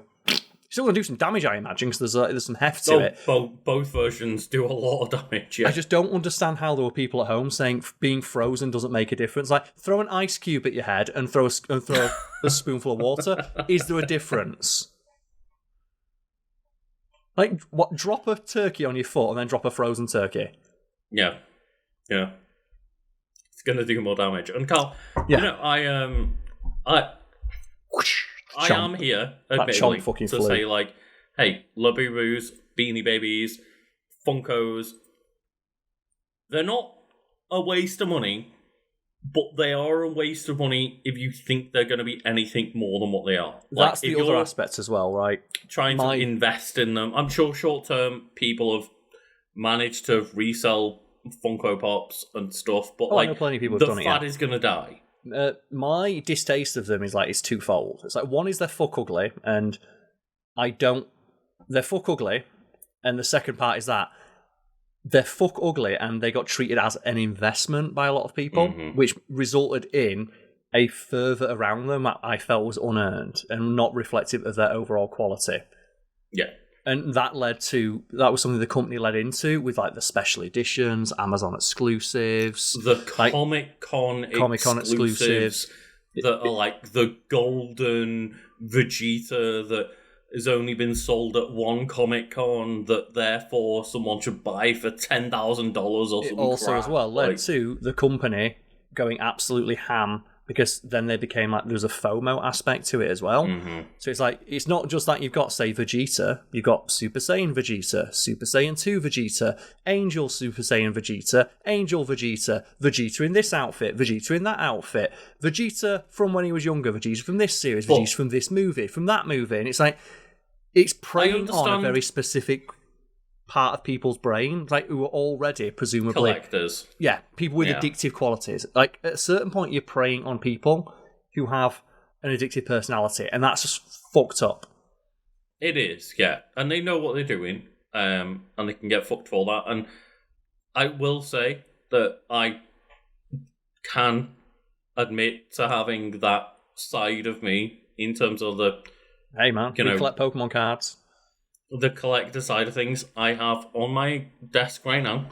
I have, for example, just people on the video version will be able to see that I am holding up now a few of my latest amiibos, which are Prince Cider, Tulin, like that's the like Riju, Yunobo, from Tears of the Kingdom, and like I even hesitated on the names for a second. Because, like, are these my favourite Zelda characters? No. But I do have a now complete, so far, collection of Legend of Zelda amiibos, Carl. Because there was one amiibo when Breath of the Wild and the Nintendo Switch first came out. That you didn't get. I don't need it. I don't need it. Because, guess what? It was a bokoblin. But I'm now showing this on screen for audio listeners. I have in box a bokoblin amiibo. Because without it, the set wasn't complete. The set wasn't complete. And it got to a point where clearly no one gave a crap about the bokoblin amiibo. And that was the one that started escalating in price. Because he wasn't popular. He didn't eBay, get many, etc. They didn't do any like not remakes. They didn't do any additional runs. Stores didn't stock it because it wasn't selling. But I was like, I'm not paying 30, 40, 50 quid for a bookoblet. I'm not completing my set for that amount of price, but they did it now. When I was just on the Nintendo store, for whatever reason, I just happened to come across the fact that, oh, the Bokoblin's back in store for, like, retail price of, like, 12 quid. Mm-hmm. Like, yeah, okay, at this point, now that I've seen it go for that amount, I'm now going to just buy it at retail price.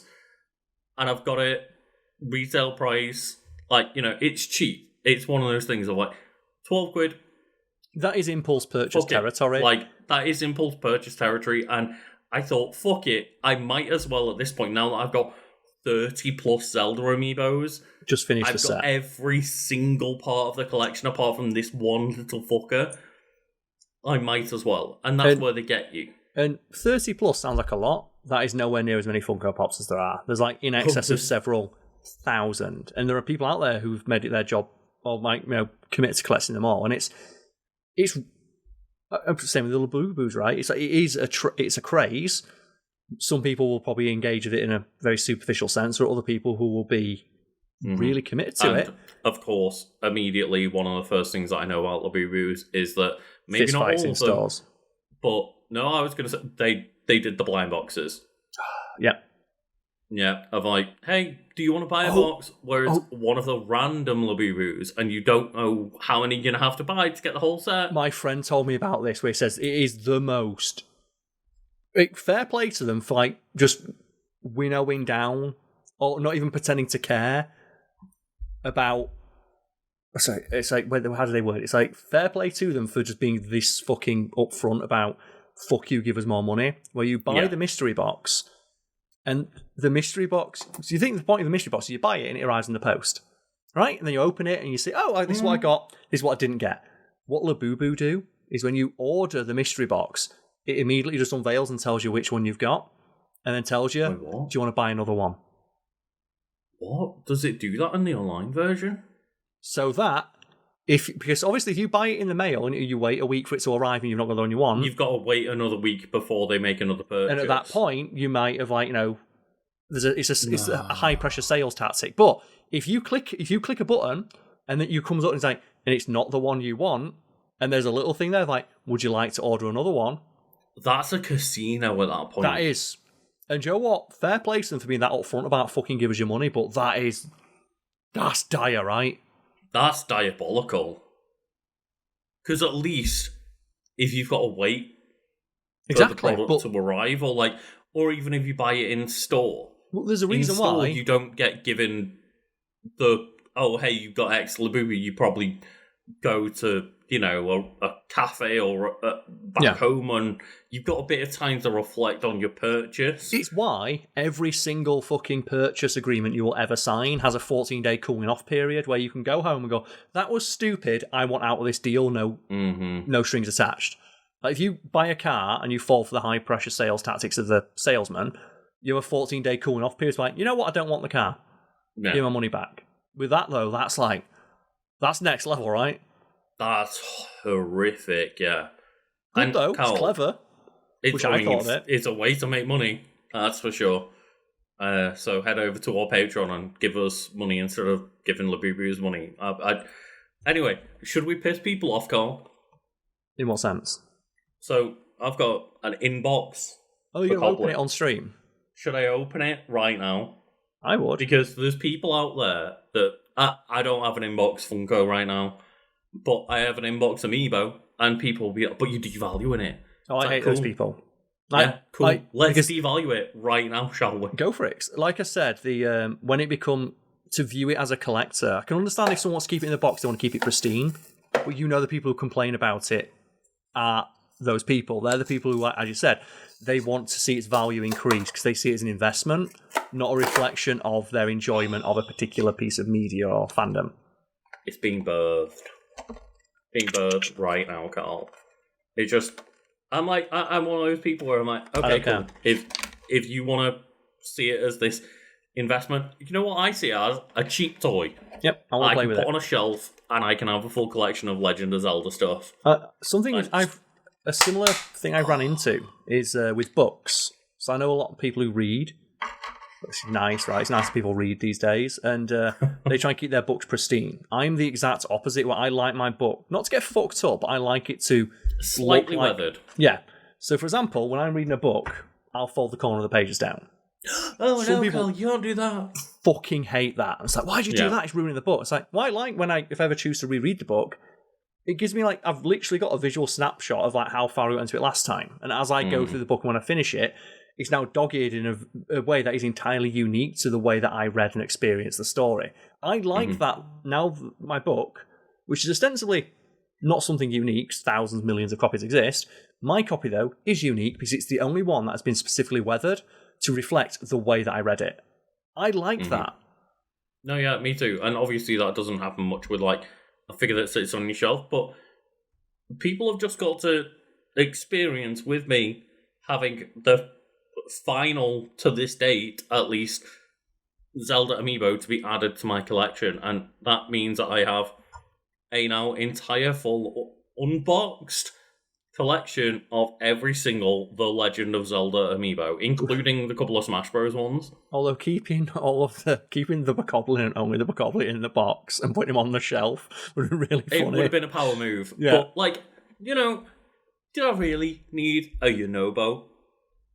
Did I really? The game like didn't Yunobo even need enough him to get an amiibo, but the way they get you is like each one of those is like individually a small purchase, and if each of these were like those figures that, as I say, cost like £100 each or whatever, absolutely not am I ever paying for a Bokoblin or a Yunobo. unless And that it's similar to Bokoblin Funkos of like looks sick as fuck. It looks good. It is nicely made for the price, and I think that's why I probably got into the amiibos, because after that first like Smash Bros run also, they got a lot better with the production of them, and they didn't have like the P stands anymore and stuff. Never I forget think I that still guy. might have P stand Link though. Yeah, never forget that guy who bought like 300 Rosalina amiibos from his local GameStop and threw them away because he didn't like Rosalina being in Smash. I forgot about that. Fandoms, and like we briefly touched on fandoms in the housekeeping section. Mm-hmm. There's some aspects of fandom that can just be really just tiring and exhausting. Okay.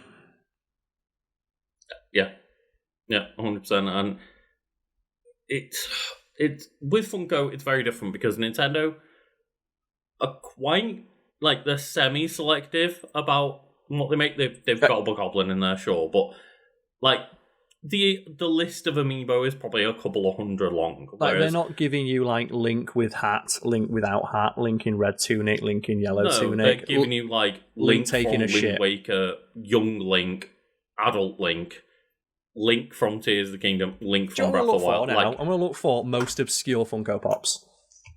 Because a lot of them are like, do you remember background guy number 2 from Spooks or something like that? And I'm like, presumably no, someone out there does like that character, but let's have a look. We've got Mike Wazowski, but Mike Wazowski as a child. So Mike Wazowski from literally 40 seconds of Monsters, Inc. There's probably more in Monsters University and the other Monsters spin-off, but yeah. Green like, Vegeta from Dragon Ball. Specifically when Vegeta had like green armor. Oh, fucking hell. Count Chocula. So that's a Funko Pop of a cereal mascot. So, Carl, it does say here... Paul Feig, just the fucking producer. Oh, I mean, yeah. Violet Beauregard as a blueberry. Funko here, Carl. Yes. Has over 1,100 licenses with different companies. That's licenses. Yeah, and each of those licenses presumably... about like the amount of characters within each license and then the variations they can do on each character within that license. Like, you just talk about 20 different versions of Vegeta. Nearly every character within those licenses they're going to milk, and then they're going to do golden versions for Comic-Con and stuff like that on top of that. Special editions, and the part I don't like is if they know that a character is going to be unpopular or like no one's going to buy, for example, the fucking Kellogg's Booberry Ghost. All we need to do, just run it in a smaller print, and now it's a collector's item. And Carl, they've got the Golden Girls in this. And it's become a I don't want to say literal epidemic because I'm not using the word literal correctly. Yeah, Mr. Bean, when he has the turkey on his head. Yeah, and lastly, it has become enough of, close to an epidemic enough where they are now talking about the fact that they might have to ET this shit and landfill it all. Oh, they do, because there's so many that just go unsold because it was never a sustainable business model. Yeah. And before we move on, Lucas, speaking of like FOMO and the craziness of people who are like, I need to have every single one, and the fact it preys on people with addictive personalities and poor impulse control. Are you familiar with the Pop Tract? No. I think we talked about this years ago. So it's from 2016, and this was posted onto Funko Pop on Reddit, so our Funko Pop, by a guy called, have it here, James Boheys, or Boheys. Mm-hmm. And I'm just going to read the contract. So, effective as of August 1st in the year of 2016, this contract will serve as an agreement between James and Amanda Boheys regarding the purchase of Funko Pops. Here are some of the criteria. As of August 1st, James shall only be allotted $30 per week on purchasing Funko Pops. Monthly, James shall not spend more than the amount of weeks in a month multiplied by the $30 limit. Funds replenish on Fridays and are determined by the amount of Fridays within the month. If James breaks the maximum allowance per month, he will lose that amount the following month. For instance, if James spends $150 in August with a maximum allowance of $120, he will lose $30 for September.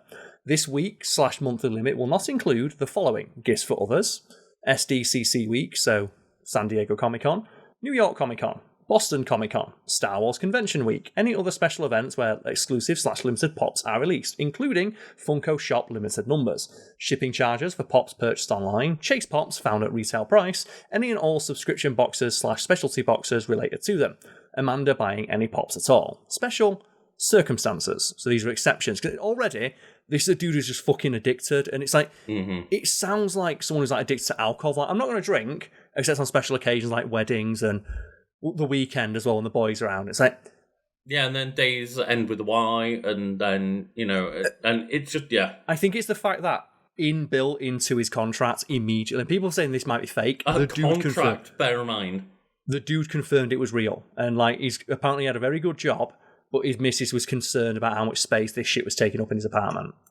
And also, it's any kind of expenditure and gambling and stuff can go too far. Like, video games are obviously like a big thing of loot boxes in a lot of places. Like, they had to start disclosing odds on stuff because hey, people were just spending like hundreds, thousands of dollars on just blindly trying to get skins for games and things Lucas, like this. It gets out of hand. The Labubu mystery box purchase you just bought has this many Labubus in it. Do you want to buy another one? But anyway, the thing you got happiness for a third time. Are you sure you didn't want to buy another Labubu? Like the part of the contract that's like really, really illuminating to me is that within like the first 3 sentences, the dude is already coming up with excuses for ignoring the rules as they're set out. Well, other than if I need this, or this. Well, in the first 3 sentences, if I overspend in a month, it gets withdrawn from next month. Which that a dude who's got to the point where $120 isn't enough and has 15 different things that are exceptions that can't be confined to this limit, is not the following month is not going to spend $30 less. They're just going to withdraw it from the next month and then the next month, because that's how people get into debt, right?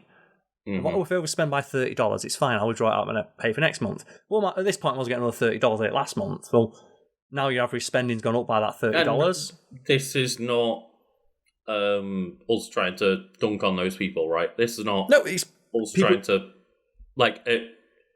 have a go at people having these expenditure problems. Like, we all deal with it. I find it horrifying that there are people out there with these issues that are being very clearly taken advantage of. And it is very sad and upsetting to see them justify it to themselves. It's like seeing an alcoholic tell you that they can quit anytime they want. But it's also,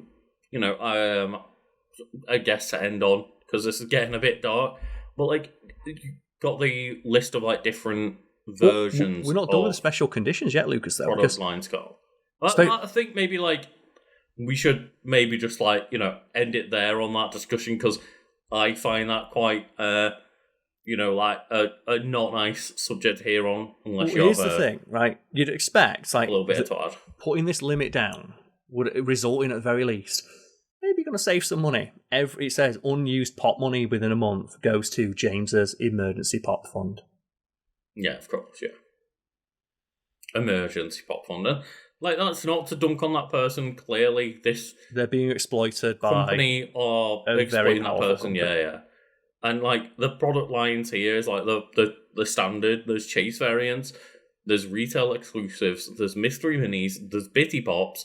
There's pops with purpose, which are charity focused. Convention exclusives. Then there's Funko games and NFTs as well.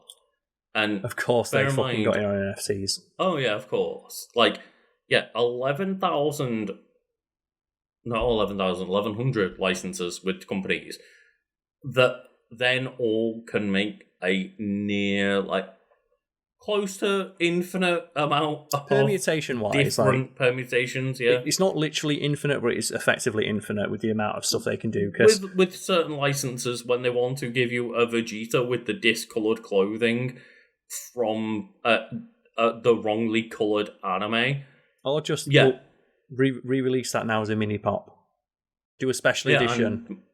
There's 10 different variations of each variation, and there's NFTs of that variation, and there's a golden variant of each of those variants that then can be sold at like one Comic-Con, and then they ask people to spend like £1,000 on. And you got then satisfaction in manufacturing defects.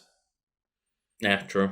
And I'm glad, as a person that has kind of fallen into this, not nice game, is that I've just managed to tell myself, hey, give me a collector of just Legend of Zelda amiibos. Also, though, being a collector, those release like a couple new amiibos per game, and it's not that much, right? Yeah, and as well, if you're going to be a collector, enjoy your collection. That's the important thing, I think, too. Like I said, the people who see it only as an avenue for profit. That's why it's like the NFT thing when we roll my fucking eyes. Yeah. It's just consumerism distilled. Like, we're not judging anyone for having a collection. In fact, I'll be very intrigued and excited to see people share their collections of stuff they collect and are enthused to collect. Yeah, go Discord. And, share pictures of it on Discord and stuff. Yeah, there's many things that I've collected or spent money on that someone would look at and go, that is a waste of money. It's not to me because I enjoy having it. And if people have consumed a lot of the content we've made, they probably know that if I have something, it's because I want it to have a story. And every single thing on that shelf behind me has a story I can tell. And I like that as my life goes on and I collect these objects, each of those things becomes basically just a moment in time. Like, grab any fucking thing off this shelf and tell you exactly where it came from. I'm going to do it right now, Lucas. Right, pick a shelf. I want to know about the DS, the lime green DS. The lime green DS. Okay, let's grab that. Ugh. Same thing. So this lime green DS, it is my DS when I was a kid. Pretty standard, right? But the specific reason I don't know if I've ever seen a lime green DS other than that one. And it is really sexy. I like it. It is really. It's one of the DS lights as well. But the specific reason I have this, and I collected it and managed to grab it from being saved, because the game it has in it is Simpsons Road Rage. And Simpsons Road Rage, I will play that with my brother in the car and do the time trial mode and pass it off between us. I managed to get the specific copy of Simpsons Road Rage that we do that with. That's why it's in there. I didn't even know Simpsons Road Rage had a DS version. That was the style at the time, Carl. Exactly, yeah. Like every single thing. Like one of the things I was going to... I love that. But and that's why, like, when people just collect things for the sake of collecting to sell them as well, it's like... Yeah. And, like, I very specifically, like, my favourite two series of games of all time are Legend of Zelda and Pokemon, and God help me if they ever did amiibos of Pokemon, because I would be in the most insane amount of debt. I can stomp myself with plushes because, again, they're a little bit more expensive. But the amiibos are just cheap enough to make me go on then. Yes, I believe it's called it's the pain point, is what they call it in marketing. And we all have different points with that, with impulse purchases, but I also know that, like, yeah, Tears of the Kingdom may be my favourite game of all time. Like, I wanted to have, like, a redo, for example. I wanted that amiibo. And when they released it, it's like, well, yeah, I want some of these. And maybe I don't necessarily like, good old Yunobo as a character. But if I saw that shelf with 3 of the 4 Guardians on it, like, I can't do that. I can't look at 3 out of the 4 and feel acceptable about I'm that the opposite, situation. because I've got so many things at collections that are half done, specifically because I like to have the story. Like, for example, I've got issues like 1, 2, 4, 5, and 6 of Scott Pilgrim. There's one of the. Why would you say that? Why would you say that? I think I've just got one missing because I borrowed that. To read that. I borrowed it off a friend. That friend asked for it back, and now whenever I look at that collection, I look at it and go, "Oh, when I read that, the reason I'm familiar with that series is because a friend lent me the specific third one, and I don't want to buy the third one because otherwise it'd kill that memory. The memory's worth more to me than the collection." Audio listeners, you don't know the amount of pain I am visualizing right now. It drives people mad. It drives me mad to hear that, especially that Scott Pilgrim, which I give a shit about, because I've got the full collection and, like, wanted it specifically, like, the full colour collection with all the matching... Oh, it's like my tattoo. My tattoo is not finished. There's, like, a part of it that is literally unfinished. Why would you tell me that? Why would you tell me that? The reason it's unfinished is because my tattooist got pregnant and just stopped tattooing. I thought it was finished afterwards, though. No, they got pregnant. They got pregnant again. And I did have, and I've got another tattooist friend who offered to finish it. I went, no, because I like now that it's the person who originally did all the drawings and the story behind my tattoo is I was Super Metroid themed tattoo. I was just playing Super Metroid. They got really drunk next to me and drew out the characters from the games because they'd never seen it before and held it up against my arm and got it tattooed on me. Now that story, even though like the tattoo's not complete, the story is. And for me, again, the story means more than having the tattoo finished. The last time I heard about this, clearly we haven't talked about it in a while, was that you had let them take a break from doing the tattoo while they got pregnant, and that you were going to get it finished. Yeah, and I didn't realise you never got it finished. You never got it finished. And I'm not bothered by that, because, like, again, the story means more to me than having the thing completed. But I am. I know we're different people in that regard, right? Yeah, no, we are. People can see a very clear example in our different mentalities right now. The completionist mentality compared to the I had fun mentality.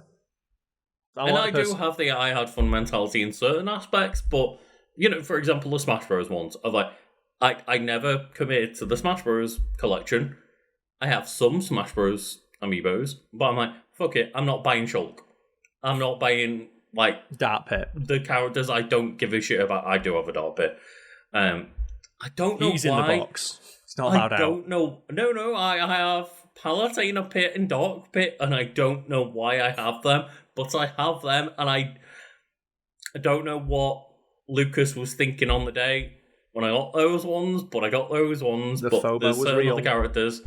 No. It wasn't FOMO. It's just at some point I appreciated those characters, and it might have been I just played Kid Icarus Uprising, and when those were fun characters, I'm going to buy the amiibo, and now I dislike Dark Pit again. Fair enough. I like Pit and Palutena, but, Dark Pit, kiss my ass. And, I don't know. And that's where they get you. I don't know whether I liked Pit and Palutena, and then went, but I've got to love the 3. And that's how, like, Funko get you a lot. But yeah. I don't know. I don't remember anymore because, again, they're impulse purchases to me. Yes. And I do see a lot of people complaining about Funkos and Amiibo, and I do want to defend them in that sense. Yes. At least buying a few is pretty cheap. And, like, if I want to have, like, a figure of a Yunobo or a Captain Falcon, am I going to spend a tenner? Or am I going to spend 500 quid? It's a very reasonable argument. Just I think they're fuck ugly, and as well, like the rampant consumerism and just the business practices make me genuinely just I think off-put on like a visceral moral level by the business practices of the company. And then that feeling of like just absolute translates to anyone who collects them, or whenever I see them, I just go like, do you like when you see people like with a Harry Potter tattoo and like you just go, Yeah, but that's obviously like, if someone's getting a Harry Potter tattoo now, okay, maybe that's a bad example because I've got friends who've got them and had them covered up. If you saw someone reading the Harry Potter books now who's like an adult, you'd be like, and people watching that new TV show, it's funny because Hogwarts Legacy, right? It's like I'm not gonna like harass them over it. I'm just gonna look and go, really? I'm just gonna be a little bit disappointed. This is what you find entertaining. Is this the hill you're gonna die on? You're gonna ignore JK for the sake of like watching that new show that looks like it's gonna be a copy of the fucking movies anyway. We had a conversation about, I think it was like during a Mario playthrough, where I've been like on a binge of watching, like, ironically enough, I was like my £600 Life shows because it was on like Netflix or Prime or something. And I just remember being absolutely astounded by a person who like got to like £400 or £500 eating bologna. And they just talked about, I don't even taste the food anymore. I was astounded by the fact that you could do that to your body and not even enjoy it. Like, if you're going to get fat, at least eat something nice. Right? If you're going to binge on something, at least binge on something that's actually tasty. No, yeah, I get it. And like, I don't get being a fan of Funko themselves. That's what confuses me. Yeah. Like, I can understand being enough of a fan of Pokemon to get some Pokemon Funko because they're cheap. But being a fan of Funko to the point where you'd buy any, like, even if you wouldn't, like, I see what you mean there. So you can see someone being a fan of Pokemon and buying a Pokemon Funko, but there are people out there who are fans of Funko where they would buy a Pokemon Funko even though they don't like Pokemon, just because it is a Funko. That's what I don't get, because that is strange. It's so devoid of personality. Well, that's the element I don't understand. Was that amazing? Like, just, it's not really a shitpost. It's just someone like overanalyzing an image, but they do have a quite salient point. There's a picture of a dude who's collected like 1,000 Funko Pops and a picture of like some guy's Gunpla collection, like his Gundam and stuff like that.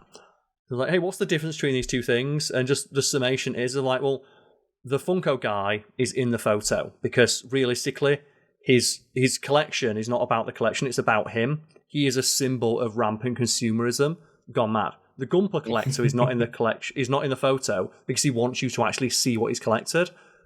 The Funko Pop guy, Gunpla's cool. Yeah, the Funko Pop guy wants you to see that he has bought the thing. They insert. Obviously, maybe that's. Whereas the Gunpla person wants to show wants you to see the Gunpla and the effort that went into creating them.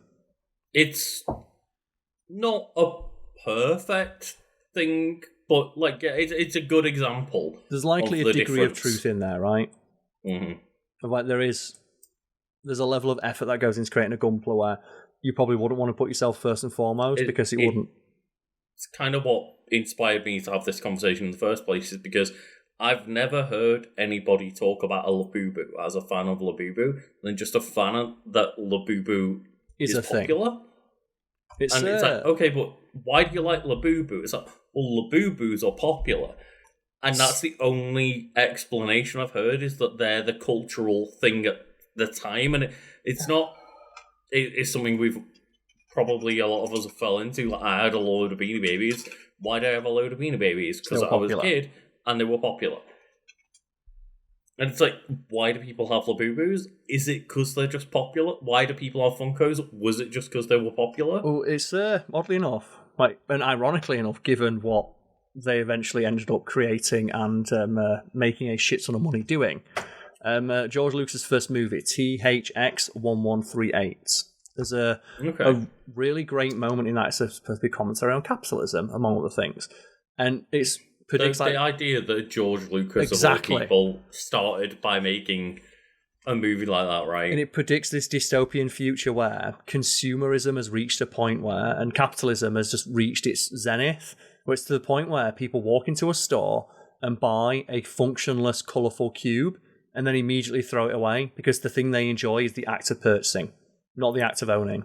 And it's a fantastic, very small kind of timeline of George Lucas going, starting at the point of capitalism is bad, to then going, but capitalism gets me money, make these fucking toys. But also as well, think of, like, in 1971 when that film was released, George Lucas probably thinking, like, that is the theoretical, not even theoretical, that is like the most cartoonish endpoint I could think of capitalism, of people buying functionless, colourful cubes of plastic for no other reason than they are told to by adverts, and their sense of self-worth is directly informed by spending money on something they don't need.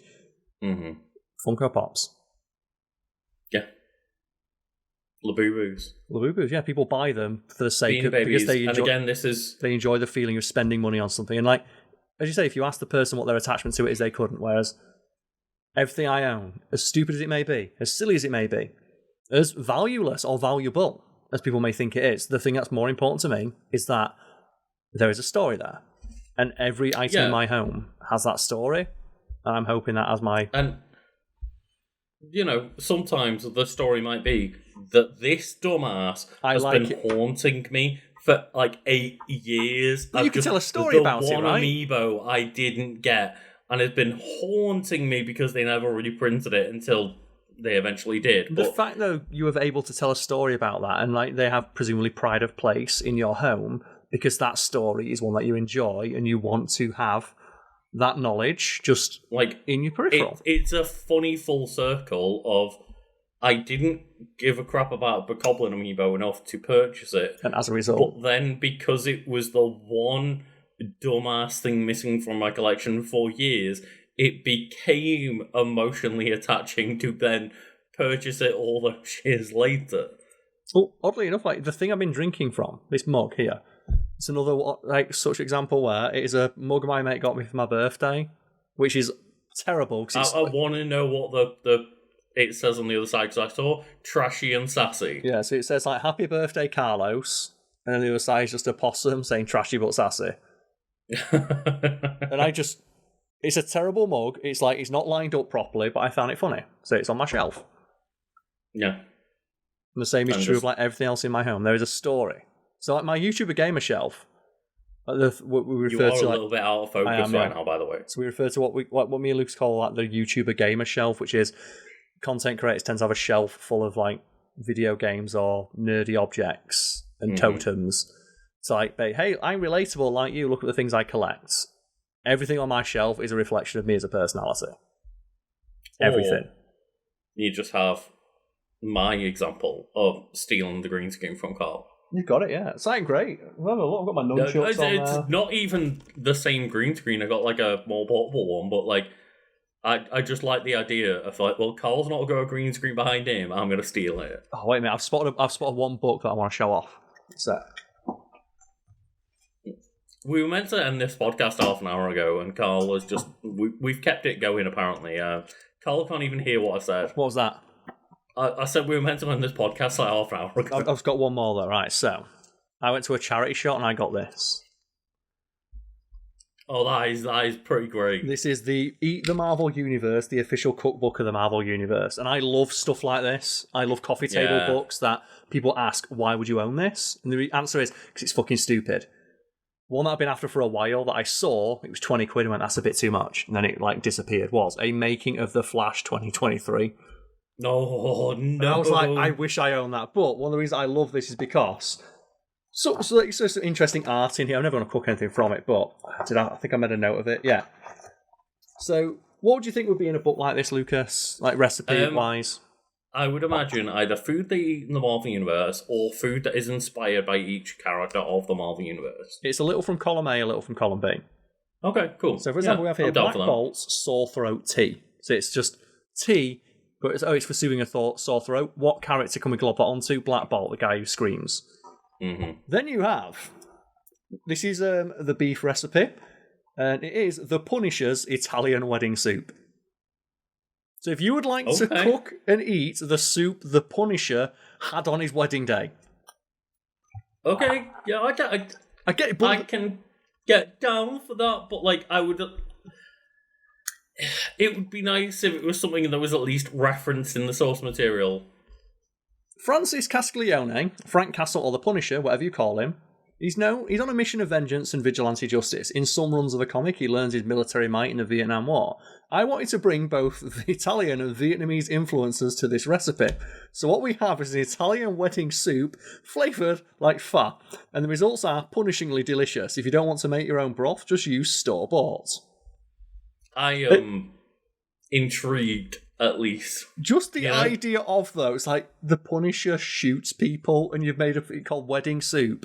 When he's the one thing everyone knows about the character that his wife got married. Then his wife got shot in the fucking. He got married, Carl. She got gunned down in the park, and it's like he was married at some point. The tone is all over the place, and it's so funny to me that it exists and that the guy tried. I appreciate that. Like I do. I Doctor again. Strangers. I wish it was stuff at least more referential to like what actually happens in the universe. But sure. Doctor Stranger's Agamotto pickle spheres. Is that just saying the eye of Agamotto is green? Let's make some pickle thing. Make some pickle things, yeah. Mysterio's crudité bowl. And you should just make crudités, but then put them in a round bowl. Skull's caprese salad. I'm starting to appreciate this cookbook less and less. Dazzler's pizza bagel, so it's a bagel with food coloring on it. Yancey Street Kugel. Aunt May's... Like, where's the recipe for the pizza balls? Ant-Man's tiny ice cream cones. The ice cream cones that are small. But... She-Hulk's vol au vents. Kitty Pryde's phasing gummy candies. Like, where's the Tony Stark shawarma at the end of the Avengers? Like, not Tony Stark's, but like, he's Avengers the first shawarma. Iron Man's lobster corn dog. Why is it a lobster corn dog? Shang-Chi's salt and pepper squid rings. Why? Black Panther's, that's fucking terrible. Fonts. Akahenzi.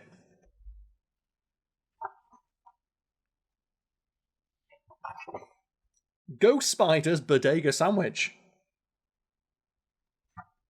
She's from New York. Next time I come round to yours, Carl. Juggernaut's breakfast burritos. I'm going to replace that cookbook with something better. Captain America's replace it with a beef copy of Final terrine. Fantasy X-2. Rocket Raccoon's trash omelette. That's a trash cookbook. Hulk's Aria batter with purple smashed potatoes. Right, Carl, no, we're ending it. You're making me angry with this cookbook. It's bad. That's a bad cookbook. Go buy the Legend of Zelda Breath of the Wild cookbook instead, because which is actually stuff inspired by the game, right? Whereas this like meals from the game. Silver Surfer's clam tacos. I appreciate that you bought it because it's done, because it's done. Because I can you probably thought, it's going to be stuff either from the Marvel universe, like that's mentioned, like Spider-Man, for example, mentions loving specifically New York City pizza, specifically calls out it's the water they use, or like the pizza balls, the shawarma. Stuff like that they show in universe. Or on occasion, you'll have I do like those cocktails. Like, here's a cocktail inspired by a character, and in the glass it looks like the character. It's a deconstructor there. This is just a dude who's like, here's a recipe, and I've just gonna figure out a way to... I'm just gonna randomly assign a character to the recipe. Like, Batroc the Leaper's frog legs. Who was Batroc the Leaper? I don't even know who that is. Put Black Panther's spicy goat brochette.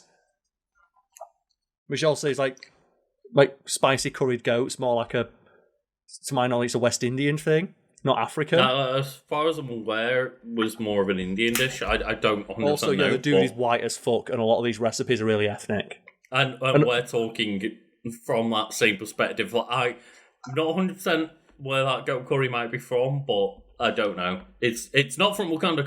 That's a fictional place. But it's set normally in Northern Africa. Yeah, of course, yeah. Fantastic Four's 4 grilled cheese sandwich. I mean, that's slightly better. Ghost Rider's formerly Theory fondue.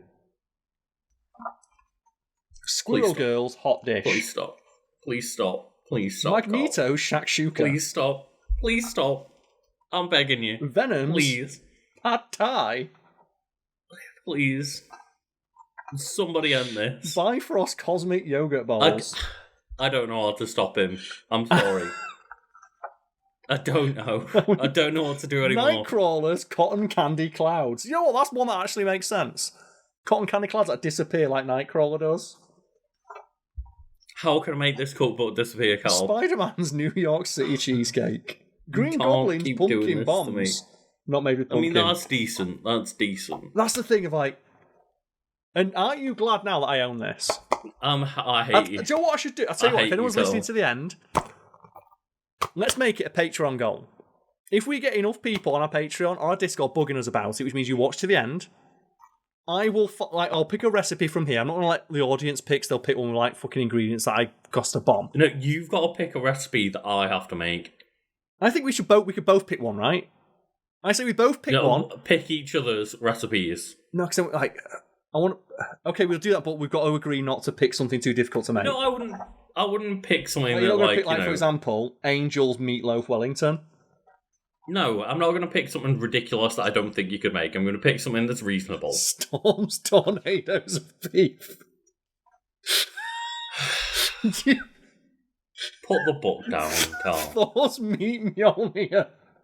Oh, fuck The you, meat damn Mjolnir. Okay, let's do that. Let's commit.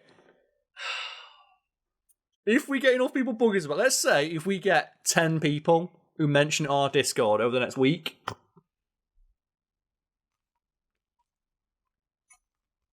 we'll pick something from it and we'll upload it as a special video to our or if not a video, like this is why I bought this, because I knew I'd have opportunity to talk about it, and everyone's like, well, that sounds alright, and then you start getting to like the tornadoes of beef, and everyone's like, are you fucking kidding me? If you would like to torture me, if that sounds like fun, then yeah, go ahead. Carl's gonna have a lot of fun with just watching me have a maybe mental breakdown on camera. Here's the only one that actually makes any sense. Deadpool's chimichangas. And they're not even chimichangas. Why is it not all like that? But it's not chimichangas, it's chimichangaitas, which is a small version, so they can't even get that right. I'm so annoyed. Thank you all for watching. I can't do this anymore. When I think Punisher, I think the Punisher having a nice hearty bowl of soup. Thank you all for watching. Bye. We're done. We're done, Carl. Cheers, everybody. Are you sure you just don't want to go for, oh, hi, audience, you're my favourite Patreon subscriber? Oh, I mean, you told me to start the conversation, but that's if true. You want to open with that, then by all means, just start with that. Oh, hi. I'm aware of the fact that people think I do a good Tommy Wiseau impression, by which I mean I do a terrible one, but how can you possibly do a worse impression than he did? Yeah, how can you do Tommy Wiseau worse than Tommy Wiseau did in life? In that movie, it's great. My favourite part of that movie is just like, oh, hi, doggy. How much is it? It'll be $18. Here you go. Keep the change. Hi, doggy. You're my favourite customer. Thanks a lot. Bye. Speaking of our favourite customers, Carl. Yes. Should we get into the shards? Because, like, these are maybe not our favourite customers, but these are the supporters that help us out the most. So they subscribe on the highest tier, and we need to shout them out every month to just show our appreciation for keeping the lights and mics on. We don't need to, Lucas. We want to. Of course. A sentence I'm likely going to regret over the next, 30 seconds or so, because a standing offer, a gauntlet I have thrown down onto the floor for our entire audience is go to our Patreon, subscribe at the highest tier, and come up with the most unpronounceable name you can, just to watch us suffer. People have really taken that to heart this month. Like, we've had to bring Google Translate into the mix at this point. Like, it's getting there.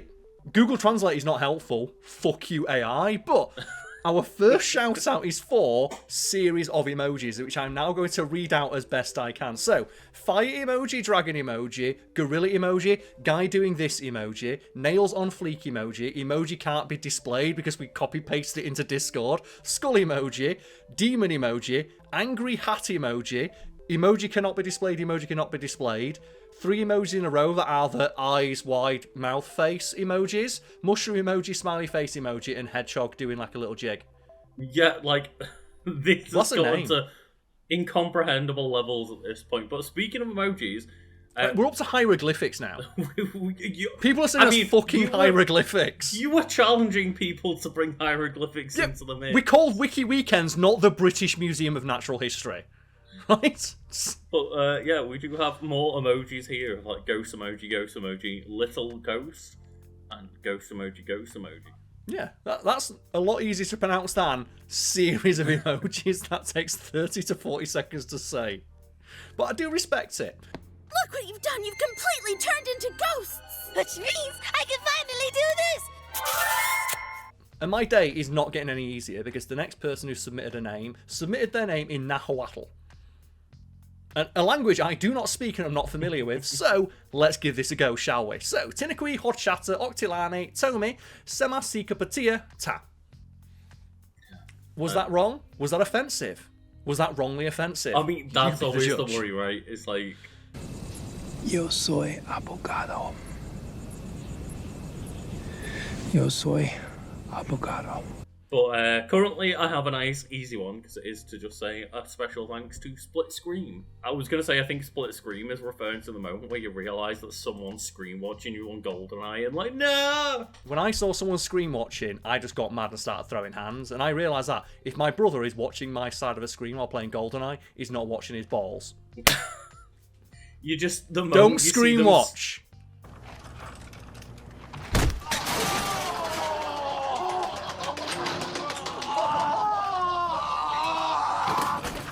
The next person to shout out is Rosalindis Memphis. And I do need to apologise, because this person has supported our Patreon for a while, and I keep trying to specifically put in a clip from the song Walking in Memphis, because that's the only song I'm aware of that has the word Memphis in it. I have tried putting in the original version. I tried putting in the Nightcore version. I tried putting in the version that, like, the German, like, techno band Scooter did. Every time it gets us, like, copyright struck. So I'm really sorry. I was going to say, is this the song that, like, every month I see a copyright strike against then? Yeah. From Mark Cohn, yeah. And every time, because I think I try and do a nice little personal shout out, either via video clip or the little conversation myself and Lucas have. We want to let all of our supporters know, who support us at this tier, we appreciate you. Here's a funny little bit.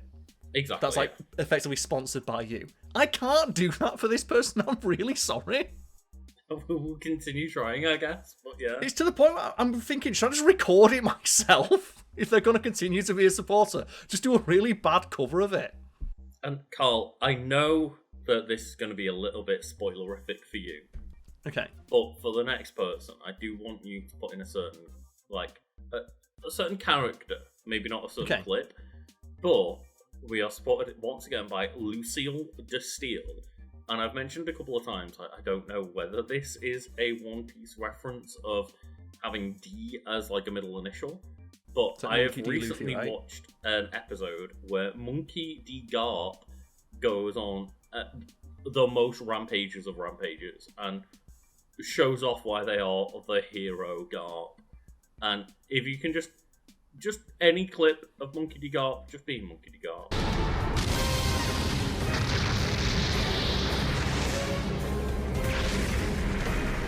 So the next person to shout out is Kicking Bucket, and then I can't decipher what they put here. So they put like a series of dots and dashes, and I'm not sure if it is, but it looks to me like, do you remember people use like those like keystrokes that aren't commonly seen on like a keyboard to like show the little dude flipping the table? Oh, okay, yeah. It looks like that, but like more abstract, or it might be Loss. And if it's Loss, fucking well played for getting me with Loss. I can see more flipping a table, so I guess just like, you know, put your favourite clip in on table flipping. Oh, it's got to be something from Magic the Gathering, right? Oh, God. I don't understand how people with such an expensive hobby would dare to flip a table with their on. Right? It'd be like flipping the table with your newborn baby on it. The baby's probably more reasonable, right? You can make another one of them. You can make another one. You can't get another like Black Lotus, can you? Anyway, speaking of babies, we've got to then shout out Fallopian Starship Return to the Womb. Like, this name gets longer each month, and I'm starting to think they're trying to tell us a short story in the most abstract manner possible. Fallopian Starship, that's like, it's a name. A thing we mentioned in Wiki Weekends is band names. I would not buy that band's album, I'm sorry. I'm a fan of, or used to be a fan. I haven't listened to them much in the past few years, but I'm a fan of Cobra Starship, so that's what it always reminds me of, like just the Starship being the second part of the name. And you mentioned Cobra Starship, Lucas, and I just have to say, I'm putting in a picture of their first album because it's just the 2010s distilled. I won't put a clip in because copyright. If Mark Cohen gets us, Cobra Starship certainly will, because I bet they've got no fucking money coming in anymore. I think Cobra Starship might be an encapsulation of 2010s, the pop punk movement. It's 2010s as fuck. I literally still have that haircut. Right?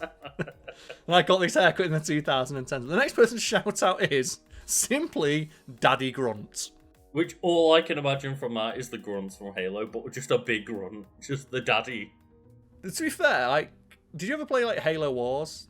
No, well, I played a little bit of it, but not much. So one of the DLC characters of Halo Wars and RTS... Was it a daddy grunt? It was Yap Yap the Destroyer, who's the grunt commander, and he's the leader of the grunts, but his backstory is he didn't want to be, but no one else wanted to be harder than he didn't want to be, so by default he became the leader of the grunts. He's I don't want to be the leader of the grunts. How noble and modest of you, leader of the grunts. That is such grunt energy, that's perfect, yeah. Do you want to give us a riddle before I then go to Google Translate on this one? I do, yes. So the final person to shout out before Lucas embarrasses himself so much is Be of Awesome. Okay, riddle time. What lies on the ground 100 feet in the air? Answer in my Patreon bio. We've not looked this up because I do like riddles. I'm not able to really figure out what this one is. Mm-hmm. What weighs 6 ounces, sits in a tree, and is very dangerous? A sparrow with a machine gun. Yes, of course. Now, it's a good riddle because I can't immediately tell what it is, and we don't want to take up too much of our audience's valuable time. But I do appreciate them sending a riddle. I'm unable to answer the riddle. We're being honest. We could have looked it up. We could have pretended not to know and then come up with it on the fly. We're being honest. We don't know the answer to that riddle. So thank you for, providing us with a little mind bender there that we can't figure out. I mean, maybe the comments can guess the answer to the riddle, and then next month we can reveal it in the shout out. Yes.